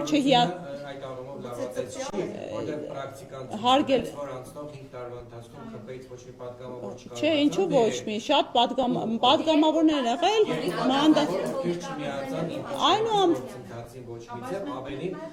բայց եւ պատիվ ունեմից Իշխան Զաքարյանը եւ Հայաստան Դաշնությունից Գեգամ Նազարյանը ըստ էության իշխանական գծի մեջ հայտնվեցին, այսինքն հանրությունը արդեն այդ վատ նախադեպը ունի եւ հիմա ըստ էության ասել, որ տվեք մեզ մանդատ, որ 8 ԿՊԱ-ական բերենք։ Մենք բնավ այդ բնականաբար հեշտ չի։ Դա զրույց է քաղաքացու հետ։ Հիմա մենք ինչ ենք ամ Ժորժ ջան, օրինակ մենք ինչու Սամվել Կարապետյանը մեր վարչապետի թեկնածուն դարձավ, չէ՞, օրինակ մեր կյանքում ամեն ինչ ավելի հեշտ կլիներ, որ այլ թեկնածու ունենք, որ խնդիր չունենար, որովհետև այդ ցանկությունը, որ Սամվել Կարապետյանը դառնա մեր քաղաքական ուժի առաջնորդ ու Հայաստանի Հանրապետության վարչապետ, ուներ մեր ընտրողը, մեր աջակիցները, իսկ մենք լինելով մի քանի ամսական քաղաքական ուժ աննախադեպ հանրային աջակցություն ունենք, տասնյակ հազարավոր քաղաքացիներ անկախ այս ահռելի ճնշումներից ու հետապնդումներից գալիս մեզ աջակցություն մեր կողքին կանգնում են։ Հիմա մենք նպատակ ունենք կրկին ականջալուր լինենք ու Նարեկ Կարապետյանը ունի այդ իրավունքը ու նաև հնարավոր է պարտականությունը զրույցի մեջ բռնկվելու իր ընտրողի, իրեն լսողի ու իրեն հավատացողի հետ։ Օրինակ հիմա շատ մարդիկ կարծիքներ են հայտնում, քննադատում են մեզ, ովքեր օրինակ մեզ քվե չեն տվել։ Մենք առաջինը կաշկանդված ենք մեզ ընտրողի ցանկությամբ։ Եվ բնականաբար պարոն Կարապետյանը կարող է նման կարծիք արտահայտել։ Հիմա կան ԿՊ-ի մեջ հայրենասարներ, չկան հայրենասերներ, արդեն դա թող մնա հանրության ու ԿՊ-ի դատին։ Բայց մենք կարող ենք արդարացիորեն ունենալ տենց հնարավոր վարկած, որ հնարավոր է քաղաքացիական պայմանագրի որոշ թեկնածուներ, падգամավորներ եւ մարդիկ իրանք ունեն այն թույլատրելիության գիծ, օրինակ այն թույլատրելիության գիծը Տիգրանաշենի հանձնումն է։ Տիկին Մերյան, ուղղակի այս գործընթացներից առաջ տեղի է ունեցել իմպիչմենտի գործընթացը, որին ոչ մի ԿՊԱ-ական падգամավոր չի միացել, այսինքն այդ ժամանակ էլ ընդդիմադիրները զրել են Տիգրանաշենի հանձնման հարցը, վարչապետին ամստահության հայտնելու գործընթաց եւ ոչ մի ԿՊԱ-ական գոնե մեկ անգամ չի ասել, որ այո, իրենց համար կարմիր գիծ է, որտեղ իրենք չեն համարում, իրենք օրինակ ասում են, որ Տիկին Մակարյան, հիմա սա անշնորհակալ, այ կներեք Տիկին Մանուկյան, հիմա սա անշնորհակալ գործ է իրենց ցանկությունները ու նախորդիվ process-ները որակելը ու քննարկելը։ Ես պատասխանատու եմ իմ գործընթացի, իմ քաղաքական ուժի ու մեր անելիքների համար, էլի, այնպես որ զերծ կմնամ, այո, ունենք արձանագրված փաստ, որ այդ գործընթացը չի հաջողվել։ Հիմա հնարավոր է այլ իրողություն, օրինակ նույն մանդատների բաշխվածությունը եւ այնպիսի կազմի ձևավորումը, որ այլ ելք կարող է տանել, այնպես որ թողենք ինչ եղել է անցյալում, հասկանանք ինչ ունենք հիմա, նախ առաջինը սպասենք արդյունքների ամփոփմանը եւ հասկանանք դեպի ուր ենք գնում, ինչ որոշում ենք կայացնում։ Մանդատները վերցնել չվերցնելու հետ կապված, ասած կարող եք նաև չվերցնել մանդատները, կան այլ կուսակցություններ, այլ ուժեր, այլ պատգամավորներ էլ կարող են կան։ Օրենքը նմանատիպ ինչ-որ կետ սահմանում է, որ հնարավոր է, որ այլ ինչ-որ քաղաքական ուժեր, եթե դուք չվերցնեք մանդատները, կան և դառնան խորհրդարանի ներկայացուցիչներ։ Տեսեք, ընտրական օրենսգիր սահմանադրական օրենքը այս հարցերը որոշակի փոփոխության է ենթարկվել եւ պատասխան է տալիս, այո, ըստ էության կարելի է տարամեկնաբանել այս սահմանադրագետների շրջանում եւս քննարկելի հարց է, որ հիմա եթե մենք մանդատ չենք վերցնում, ըստ էության այլ քաղաքական ուժերի կտրը բաշխվի այդ մանդատը, որովհետեւ ազգային ժողովը սահմանադրության համաձայն առնվազն 101 պատգամավորից է բաղկացած եւ դրա համար, երբ որ արդյունքները արդեն պարզ կլինեն, նաեւ երկրորդ արդեն իրավական քննարկման հարց է լինում, անգամ եթե օրինակ պայմանական տեսականորեն եմ ներկայացնում, հա, չենք գնում ազգային ժողով մանդատ չենք վերցնում, նախնական շրջանում այդ գործիքակազմը իրացնում են կամ հակառակը գնում ենք ինչպես ենք մեր աշխատանքը պատկերացնում ու կազմակերպում, այս ամեն ինչի հետ կապված տեսակետ հիմնավոր ունենալու համար անհրաժեշտ է վերջնական ամփոփված արդյունքներ։ Կներեք, լսեմ։ Արմենիա Խաչատրյանը, երբ որ այս վերլուծությունները անում են ընտրականությունների, ունենք վիճակագրություն, օրինակ դրանք մարզերում, գյուղաբնակույն բնակավայրերում են ավելի շատ թե Երևանում եւ քաղաքացին այսպես ավելի հասկանալի լեզվով, որպես սահմանադրագետ, կբացատրեք ինչ կտա մանդատ վերցնելը նրան եւ ինչ չի տա մանդատ վերցնելը նրան, որպեսզի քաղաքացին պարզ հասկանա ինչ ենթադրի դրանից։ Շնորհակալ եմ Տիկին Խաչատրյան, նախ էլի եմ ասում, այդ պատկերը թե հատկապես որ շրջանում է ավելի մեծաքանակ խախտումներ ունի, արդեն ահազանգերով ունենք որոշակի պատկերացում կոնկրետ տեղամասերով, ըստ դրա էլ դիմել էինք վերահաշվարկների, հա, որովհետև տեղամասեր կային բավական թե թվային, թե ահազանգային միջամտություններ կա, բայց պետ վերջնական պատկերը կունենանք ամբողջական 2005 տեղամասի արդյունքը վերլուծելուց հետո, սա մեկ ու պլյուս զուգահեռաբար համ արդյունքներն ենք համադրում վերլուծում, համ ահազանգերն ենք գույքագրում, որովհետև այդ երկու օրվա ընթացքում հարգելիներս իրապես հազարավոր զանգեր ենք ստացել, նյութեր են ուղարկել, այդ հսկայական բազայա հերթով անդրադառնում վեր ենք լուծում։ Հա, կներեք։ Կրկին, հիմա սպասում ենք տեսնենք ինչպիսի արդյունքներ ունենք, ինչպես է բաշխվում մանդատները, ըստ դրա կրկին ասեցի։ Հա, կներեք։ Հա, հերթի մեջ էր, հա, խնդրեմ։ Հա, հետո։ Մինչև ընտրությունները հարցումներ էին արել եւ հարցվածների մեծ մասը ասել էր, որ եթե այս իշխանությունը վերընտրվի, իրենք պատրաստ են դուրս գալ փողոց եւ հենց փողոցի միջոցով իշխանափոխություն իրականացնել։ Հիմա հաշվի առնելով այս արդյունքները, արդյոք դուք պատրաստվում եք փողոցային պայքար սկսել եւ օրինակ ինչն է խանգարում վերցնեք մանդատները կամ չվերցնեք, ինչ կորոշեք ու փողոցային պայքար սկսեք։ Դե հիմա այս պայդրությամբ ես ասում եմ, մենք այս հետընտրական փուլում ենք, պատական չի այս ասուլիսը, այդ բոլոր որոշումները կայացնելու համար, այո, իրապես կան քաղաքացիներ, ովքեր պատրաստակամ են, կան քաղաքացիներ, ովքեր ասում են պատրաստակամ են, բայց չեն դուրս գալի փողոց, կան քաղաքացիներ, ովքեր ընդհանրապես ամեն ինչ քննադատում են ու տեղեկատվական աժոտաժ են ստեղծում։ Մենք որպեսզի որոշում կայացնենք, պատասխանատու նախ ունենք տեսլական, մեկ առաջնահերթ տեսլական, մի հատ կազմակերպենք քննարկում մեր ընտրողի հետ, ինչ որ ձևաչափով, բայց մինչ այդ էլ այս process-ը պետքա ինչ որ ձևով ամփոփենք։ Շնորհակալ եմ։ Անի Աբախյան, ABC Media, Տիկին Մելոյան, Արդարադատության նախարարն ասում է, որ առանց ազգային ժողովի որոշման ժողովուրդն իրավունք ունի հանրաքվե անել, որոշել սահմանադրական փոփոխությունների հարցը։ Ինչպես է կարգավորում օրենքը, եթե իշխանությունը չունի սահմանադրական մեծամասնություն, կա տարբերակ շրջանցելու սահմանադրությունը, կարող են նրանք հանրաքվե անել առանց նախագիծը ազգային ժողով ներկայացնելու։ Շնորհակալություն։ Շնորհակալ եմ, ոչ տեսեք ինչն է, ազգային այս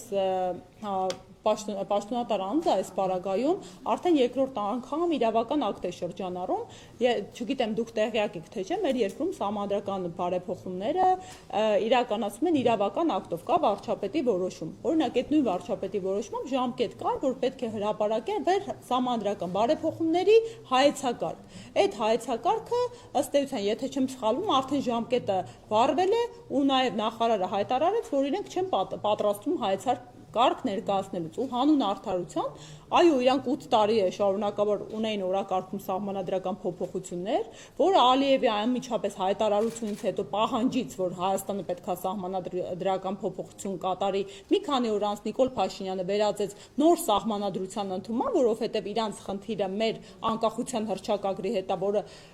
ինչ ասեմ, մեր դժբախտությունն է, որ այսօրվա մեր վարչապետը կռիվ է տալիս մեր հիմնարար ծննդյան վկայականի անկախության փաստաթղթի հետ, անկախության հռչակագրի հետ ու պիտակավորումներ ու որակումներ է թույլ տալիս, իրենք վերածեցին նոր սահմանադրության ընդունման օրակարգի ու ինչ մի արձանագրում ենք կատարում, 8 տարի է մեր երկրում օրակարգ կա սահմանադրական փոփոխության ու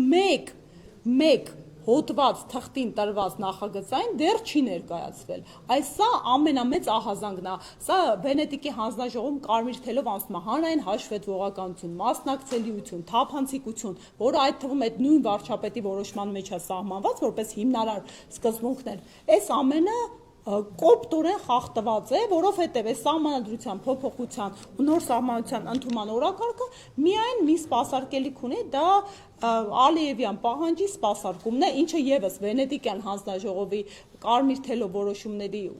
անցնում է ու կարծիքների, որ չի կարող երբևիցե որևէ պետության հիմնարար փաստաթուղթը սահմանադրությունը դառնալ արտաքին սպառնալիքի առարկա։ Դա ներքին գործերի ու այդքան շահարկված ինքնիշխանության միջամտություն է։ Հիմա սրանով վտանգվում է մեր պետության ինքնիշխանությունը, որովհետև հակադիր պետությունը մեզ թելադրում է փոփոխելու եւ ընդունելու նոր սահմանադրություն։ Երբ Թուրքիան ասում է համարձակ քայլերի դիմեք, արդյոք սրա մասին է խոսքը։ Ում է ասում համարձակ քայլերի։ Հայաստանին երբ որ շնորհավորում է ընտրության արդյունքները ամփոփել։ Դե այդ նույն արտաքին միջամտություններ էլի որ այդքան շահարկում էին, հայ այս նախընտրական փուլում կարող է մի հատ հետ հայացք նետենք, թե ինչ ծավալի արտաքին միջամտություններ, ինչ հիբրիդային հարձակումների ենթարկվեցինք մենք, մեր քաղաքացիները ու մեր քաղաքացիների կամքը, ով չալարեց Հայաստանի քաղաքացու փոխարեն որոշում կայացրեց, ում ընտրեն, ում աջակցեն եւ այլն։ Խնդրեմ Իզաբել ջան, Իզաբելն է։ Մի քանի հարցի կխնդրեմ անդրադառնալ։ Նիկոլ Փաշինյանի գիշերային ասուլիսը, հունիսի 7-ի լույս 8-ի գիշերը, ժամը 2-ին ասուլիս էր հրավիրվել այն պայմաններում, երբ դեռևս Երևանի տվյալները ամփոփված չեն եղել, այսինքն որտեղից այդ ինքնավստահությունը, որ իրենք հաղթելու են, կխնդրեմ դրան անդրադառնալ։ Երկրորդը վճռավետ դատարանի որոշմանը, որից այսինքն ընտրությունից ընդամենը 1-2 օր առաջ, հունիսի 5-ին որոշում էր կայացվել, որով ցուցակների ճշգրտման հարցերը հիմնության ենթարկա էին վարչական դատարանին, ինչով պայմանավորված նաև խառնաշփոթ էր առաջացել եւ մի շարք անձին, որոնք պատրաստվում էին ընդգրկվել ցուցակներում, փաստի առաջ էին կանգնել եւ հնարավորություն չունեին ոչ վարչական դատարանն էր հասնում հայցերը բավարարել, ոչ հնարավորություն են ունեցել քվեարկել այդ անձին։ Այդ երկու խնդիրներին կխնդրեի անդրադառնալ, ինչպես նաև որոշում ունեք սահմանադրական դատարան դիմելու եւ արդյոք այս խախտումները հիմք ընդունելով կարող ենք արձանագրել, որ ընտրությունները չեն անցել լեգիտիմ եւ կարող ենք արդյոք այսպիսի գնահատական տալ, որ կեղծված են։ Շնորհակալ եմ, սկսեմ վերջից, այո, այս ծավալը միջամտությունների ու հատկապես էլի ընդգծեմ, հատկապես նախընտրական շրջանում, նախընտրական քարոզչության ընթացքում, բաց այդ կերպով մեր համար բոլոր անհարմարությունները, անհավասարությունները, այդ թվում ինչու ոչ չանդրադառնանք պետական ռեսուրսների ու վարչական ռեսուրսի այլ շահարկումների, օրինակ տարբեր չակերտավոր օրինական կաշառքներ բաժանելուն, որի վերաբերյալ կրկին, բավականին լայնածավալ նյութեր ունենք ու հնդածս ԿՀ դիմումներ ենք ներկայացրել, այդ նույն բարեգործության արգելքը, այդ նույն մի շարք սահմանափակումներ, որ մեր նկատմամբ նորմալից ավելի լայն էր կիրառվում ու մեր նկատմամբ իրավական միջամտությունների տեղիք տալիս, թույլատրել էր քաղաքացիական պայմանագրին ու բացահայտ կերպով, հա, անթույլատրելիության սահմաններում։ Ինչ վերաբերում է վերջին, դա արդեն կրկին քաղաքացու կամքը շրջանցել էր, քաղաքացու կամքը չհարգել էր, երբ ընդամենը մի քանի տոկոս ձայների հաշվարկ էր տեղի ունեցել ու այդ պայդրությամբ իշխող ուժ հանդիսացող քաղաքական ուժը կանգնում է ու իրան հռչակում է հաղթող։ Այսինքն արդյոք սա հիմնավոր կասկածի տեղիք չի տալիս, որ հնդածս իրենք միջամտություններ են իրականացրել ու համոզված են այդ միջամտությունների համար։ Սա, եթե իրավական պրոցես լինի, եւս մեկ ապացույց է լինելու առ այն, որ քաղաքացիական պայմանագիրը ծավալուն ընտրակեղծիքներ է իրականացրել ու բացի փաստացի ընտրակեղծիքներից իրավական գործընթացների շրջանցումից դա կրկին ասում եմ, սահմանադրաիրավական ճշմարտության նկատմամբ միջամտություն է, որ իրենք դեռևս մեկնարկած հաշվարկի պայմաններում հրատապ ասուլիս են հրավիրում եւ նման հայտարարություն են տարածում։ Արդյոք այլ արդյունքի կանխարգելում չէր նաեւ սա։ Մի շարք վերլուծություններ կարող են կատարել։ Շնորհակալ եմ։ Հա, տեսեք, այդ կրկին, հա, իրավական ասեցի արդեն այն նորմայի սահմաններից դուրս են խախտումները, օրինակ նույն անձնագրայինների պայմաններում, կարծում եմ նույն կենտրոնական ընտրական հանձնաժողովին է, եթե դիմեք, հազարավոր ահազանգեր ստացած կլինի, որովհետև անձամբ քաղաքացիները տեղեկացրել են, որ ԿՀ-ել են դիմել, իսկ սահմանադրական դատարանի հետ կապված ասեմ հետևյալը, որ էլի սպասենք արդյունքների, հասկանանք համապարփակ իրավիճակը ինչպիսին է ու որոշում կկայացնենք, էլի որոշակի քաղաքական նրբություններ էլ կան այդ որոշման կայացման մեջ։ Ազատություն կհանեմ, Տիկին Մելոյան, ամբողջ քարոզարշավի ընթացքում Սամվել Կարապետյանը ձեր առաջնորդը խոսեց հաղթանակի մասին, նույնիսկ չէր ուզում պարտության մասին հարցերը լսել։ Ես պատրաստ չեմ ընդդիմադիր լիդերի կարգավիճակին, մենք իշխանությունը վերցնելու ենք, ասել է Սամվել Կարապետյանը։ Սամվել Կարապետյանը պատրաստ է արդեն ընդդիմադիր լիդերի կարգավիճակին, եթե մանդատների վերցնելու խորհրդարան գնա, կարծոք նշանակում է, որ նա հաշտվել է ընդդիմադիր լիդերի, հաշտվելու է կարգավիճակի հետ, եւ դուք սպասում էիք, որ դուք մոտ 23% ձայն կստանաք, հաշվի առնելով, որ այդ ամբողջ ընթացքում ձեր առաջնորդը պնդում էր, որ ինքը հաղթելու է։ Ձեր ակնկալիքները։ Հարգելի Կանե, արդեն առիթ ունեցա ասելու, ես համոզմունք ունեմ, եթե այս ծավալի խախտումներ ու միջամտություններ տեղի չունենար, իմ քաղաքական ուժի առաջնորդը հիմա կլիներ իշխող ուժի առաջնորդ։ Համոզմունք ունեմ, որովհետև այս խախտումները իրանց ծավալային կշիռով, սկսած մեր ակտիվի ձերբակալություններից եւ կալանավորումներից, մեր գործընթացը կաթված արանելուց, վախի մթնոլորտ տարածելուց, ընդհանուր անգամ կաշառքների դրվագների մասին ունենք մեզ հաղորդումներ ահազանգեր, բայց քանի որ կոնկրետ փաստը ֆիքսված չունենք, շատ չենք ահազանգում, հա, որ կոնկրետ տեղամասեր կա, որ դրա շուրջ բոլորը գումար է բաժանվել,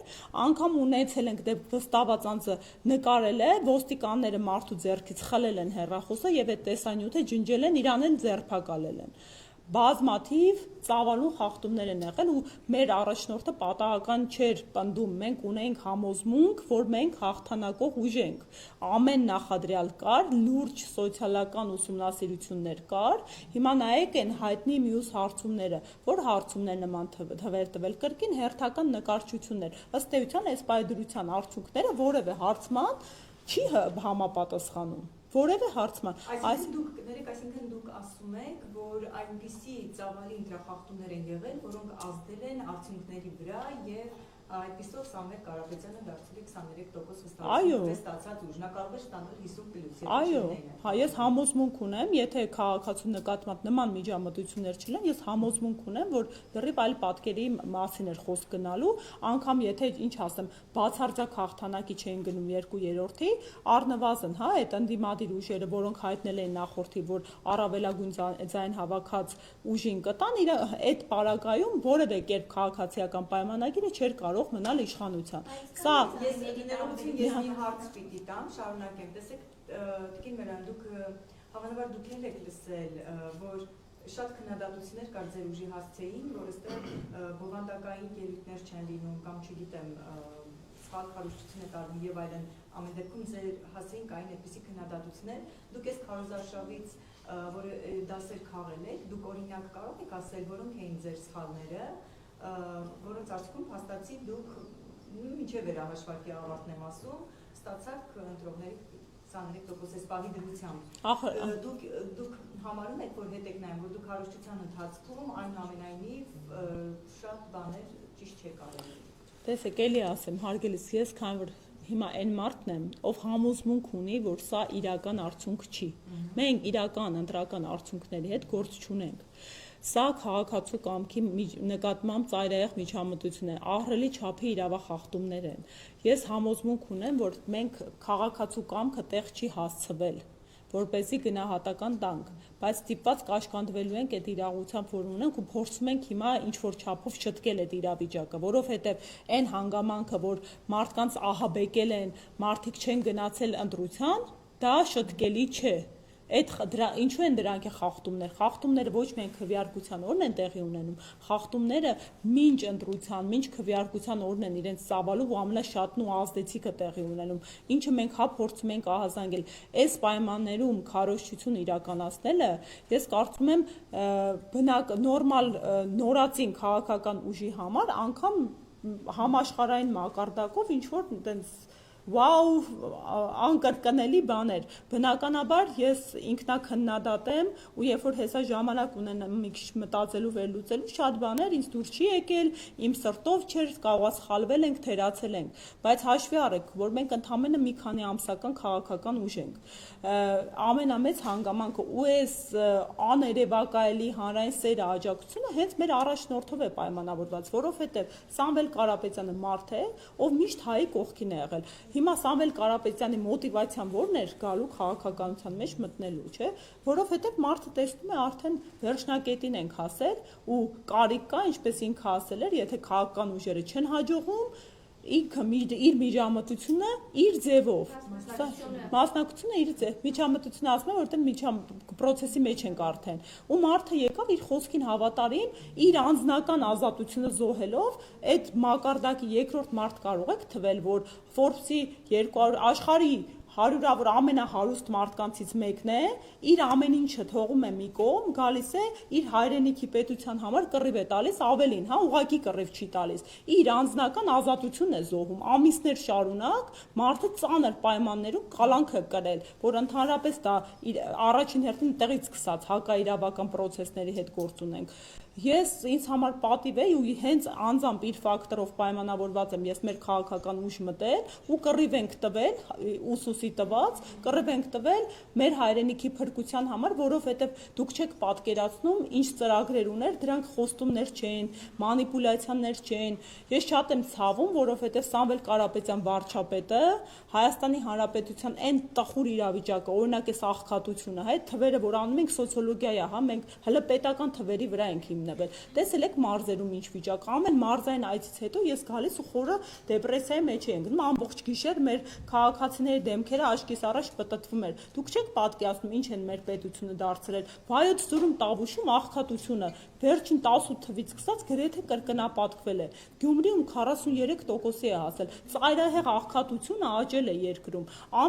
Իրենք ինչ խոստում նախընտրական քաղաքացիական պայմանագիրը տվել են, այդ բոլոր խոստումները տապալել են։ Ոչ մի բան 100%-ով չեն կատարել։ Իսկ Սամվել Կարապետյանը իր հնարավորությունն է, որ ասում էր, հա, ներդրումային ֆոնդեր ենք սարքում, մեծամասամբ արտաքին ֆինանսավորմամբ, ընդհանրապես 10-20% պետական բեռը ենք թողնում։ Այդ ամեն ինչը իր կապերի շնորհիվ էր բացառապես հնարավոր ու իր միջոցներով ու այո, կար, ես տեսել եմ ու բացառիկ հնարավորություններ մեզ այս ճգնաժամային վիճակից դուրս բերելու ու շատ ցավում եմ, որ հիմա այս իրավիճակում ենք, բայց կրկին եմ ասում, այս իրավիճակը կրկին ապօրինությունների հետևանք է։ Հա, խնդրեմ, վերջի հարցն է տակ, ամփոփ է, դուք էլ մեր չէ։ Հայտարարվեց, որ Սամվել Կարապետյանը ասուլիս է հրավիրել, ապա չեղարկվեց։ Կխնդրեմ ասեք, ինչ ուներ ասելու եւ ինչու չեղարկվեց, օրինակ հպականները մեկնաբանում են, որ ընդհանրապես ասելիք չուներ եւ այդ պատճառով չեղարկվեց, ինչպես նաեւ այս պահին ինչ փուլում է Սամվել Կարապետյանի քաղաքացիություններից հրաժարվելու գործընթացը։ Անկեղծ ասած, ես տեղյակ չեմ ասուլիսի վերաբերյալ, որ չեղարկվեց։ Հա, ես գիտեմ, որ հենց ընտրության գիշերը պարոն Կարապետյանը հրավիրեց լրատվամիջոցներին եւ իր խոսքը ասեց այլ Հա, ես դրանից եւի տեխնիկական կաղախնդիր է եղել, տեղյակ չեմ, բայց այնուամենայնիվ արձանագրենք, որ հատկապես այնտեղ միջադեպ եղավ, պարոն Կարապետյանը հրավիրեց ԶԼՄ-ներին եւ խոսեց մեր հանրության հետ։ Ես կփոխանցեմ մեր տեղեկատվական բլոգին, կներեք, այդ իմ իրավասության տիրույթում չի, բայց անպայման կփոխանցեմ, բայց գիտեմ պարոն Կարապետյանի սկզբունքն ու մոտեցումը, որ ինքը շատ համագործակցելի է, էլի բոլոր ԶԼՄ-ների հետ։ Եւ երկրորդ հարցը, հա, քաղաքացիությունները հրաժարումը process-ի մեջ է, ինչպես հայտարարել է ինքը։ Հա, բայց ինչ փուլի է հասել, որտեղ Այդ պարոն Վարդևանյան, չէ, տեսեք, հարգելիս, այն հանգամանքը, որ պարոն Կարապետյանը անազատության պայմաններում է գտնվում, այդ քաղաքացիների հրաժարման process-ը ավելի երկարատև է դարձում։ Բացի այդ, երկու տարբեր պետությունները իրավական ընթացակարգեր են։ Թե որ փուլի են հասել, ավելի մանրամասն պարոն Վարդևանյանն է տիրապետում, կխնդրեմ իրեն ուղղել այդ հարցը։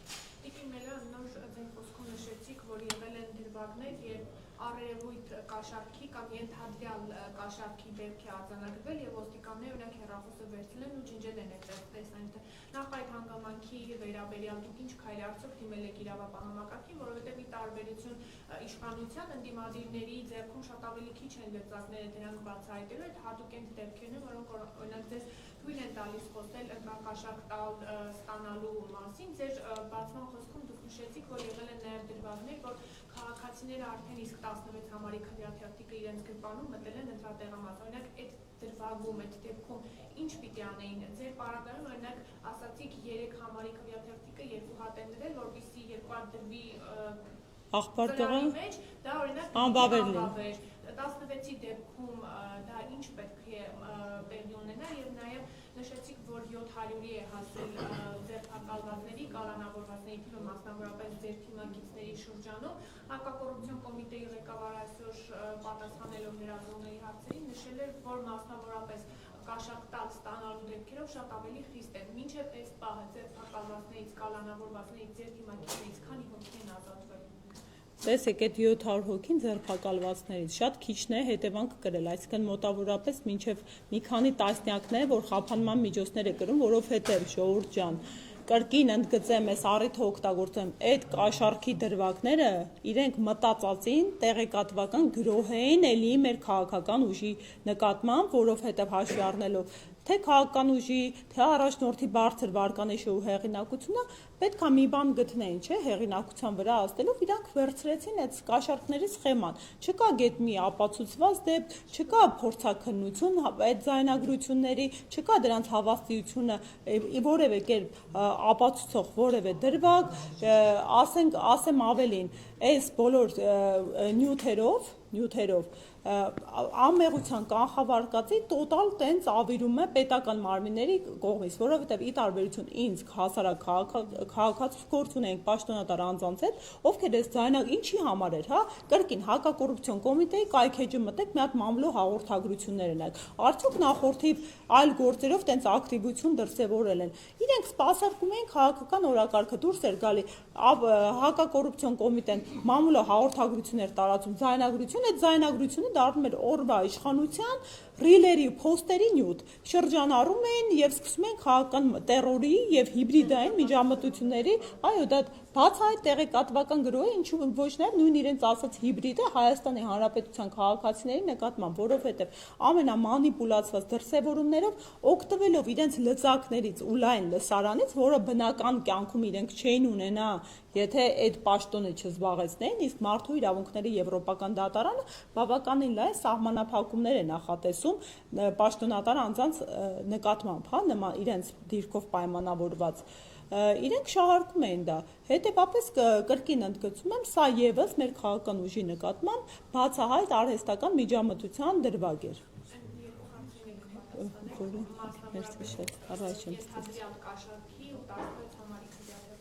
Տեսեք, 16 համարի մենք համոզմունք ունենք, որ ինչ-որ համակարգ է աշխատացվել, ես չգիտեմ, գործ ունեն այդ սխեմատիկ առումով, էլի, սարքերն են փչացվել, միջամտություն է տեղ ունեցել, բայց ինչ որ համակարգ աշխատացվել է։ Այդ հետքերով պետք է գնալ, արդյոք քաղաքացուն ընդհանրապես որտեղից 16 համարի քվեաթերթիկը ինչ որ մեկը դուրս էր բերել, ինքը հետը մցրեց, թե ուներ նախապես տրված, սա լուրջ մտահոգության տեղիք է տալիս եւ երրորդ համարն էլ ակնհայտ է, հա, արհեստական ձևով երկու հատ տալիս են, որովհետեւ մեր անվանական անձնապես մեզ նվիրված հայտնի օրենքը, որ Սամվել Կարապետյանի անունը արգելեցին օգտագործել որպես դաշինքի անուն, այդտեղ հենց այդտեղ են այդ տեխնիկական փոփոխությունը արել, այդտեղ կարգավորում կար, որ այլևս քվեաթերթիկի հետ եթե եւս մեկ քվեաթերթիկ կա, դա անվավերության հիմք է։ Իսկ մեր քաղաքացիները էլի գյուղաբնակ շատերն են լինում, որ իրենց ցանկալի քվեաթերթիկը գտնում են ու մնացած տրցակը հետը տեղադրում են ծրարի մեջ։ Կնե կաշառք։ Հա, ուզում եք ես կաշառքի հետ կապված մի հատ sense էքսկլյուզիվ բացահայտում անեմ, որը երբեք հանրային կերպով չեմ ասել, բայց էլի հետաքննության առարկա թող դառնա։ Ցավոք սրտի, այո, մեր մեխանիզմները, ես ինչի երբեք ինձ թույլ չեմ տալի, ասեմ հիմա օրինակ ինչու ի սկզբանե չսկսեցի, կաշառքներ էին բաժանում, որովհետև ես անձամբ չունեմ լուսանկար հանած տեսանյութ կամ տեսանյութ կամ լուսանկար, որտեղ այդ կաշառքի դրվագը կամրապնդվեի կամ որևէ քաղաքացի ով կգար եւ ցուցմունք կտար, որովհետեւ ի տարբերություն իրավապահների ու այդ քաղաքացիական պայմանագրի ով իշխող ուժը,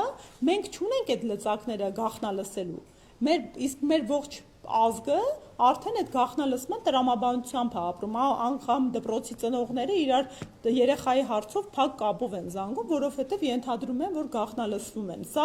արդեն իրավական ու ժողովրդավար պետության տրամաբանությունից դուրս է ու շատ ցավում եմ դրա համար, բայց մենք որպեսի կարողանանք որևէ պետական լծակ չունենք, հասկանալի է, չէ՞, օրինակ պատկերացրեք պետական իրավապահ համակարգը ԿՊ-ի համար նույնական աշխատեր։ Դուք պատկերացնում եք, չէ՞, օրինակ կա համայնքի ղեկավար, ով անգամ ավականուն է շրջանառում, միայն համայնքի ղեկավարի անունից ֆինանսական աջակցություններ է նախընտրական շրջանում տալիս քաղաքացիներին։ Դուք պատկերացնում եք այդ մարդու գաղտնալսումները, որ լսեք ինչեր կբացահայտվեր։ Շատ հետաքրքիր բաներ։ Հիմա օրինակ Գյումրին անդրադառնամ։ Գյումրու հետ կապված Գյումրու ավականի ընտրություններին կրկին բազմաթիվ ահազանգեր էի ստանում, որ կաշառքը բաժանվել, բայց կաշառքը բաժանվել էր տոտալիզատորների կայքեջերին փոխանցում կատարելու անհատական մարդկանց։ Մենք դիմել ենք հասարակական կազմակերպություն գործընկեր ունեմ, ով դիմել էր թե ոստիկանություն, թե դատախազություն, բոլոր իրավապահ մարմիններին Գյումրու ընտրությունների միջակայքում այդ 1.5 ամսում տոտալիզատորների շարժը ցույց տալու խնդրանքով։ Ու կռահեք այդպես էլ որևէ տեղեկատվություն չտրամադրվեց։ Ուստի էլի ես այդ մասին չեմ բարձրաձայնել, բայց կրկին հետաքննության առարկա է, կարող եք ուսումնասիրություն իրականացնել։ Շնորհակալ եմ շատ, շնորհակալ եմ։ Այնուամենայնիվ, եթե մտնեք խորհրդարան Տիկին Մելոյան, ձեզ կհաջողվի Կասեստեր Փաշինյանի հակահայկական քայլերը, օրինակ սահմանադրության փոփոխությունը, հռչակագրից հրաժարումը, Արշավը եկեղեցու դեմ կաթողիկոսի հեռացնելը, նոր տարածքներ հանձնելը, նախկին ընդդիմությանը շատ բան չհաջողվեց։ Անկախ նրանից կմտնենք խորհրդարան, թե չէ, թե այդ ամենի դեմ պայքարը միշտ իմ անձնական օրակարգն է եղել, թե իմ առաջնորդի օրակարգն է, այնպես որ մենք ոչինչ չի փոխվել ու չի փոխվելու, ես չունեմ հայրենիք, որից պատրաստում եմ հրաժարվել ու այս տարիներս չեմ զոհել իզուր ու որևէ բան չկա, հա, որ պետք է այդ իմ տրամադրությունը փոխի իմ հայրենիքի ու իմ արժեքների համար պայքարում, այնպես որ նույն մոտեցումը իմ առաջնորդը ունի, դրա համար ես քաղաքական ուժ մտա, ես երբևիցե կուսակցական չեմ եղել, մենք մեր արժեքների համար անկախ որտեղ կգտնվենք, մեր պայքարը շարունակելու ենք։ Շնորհակալ եմ։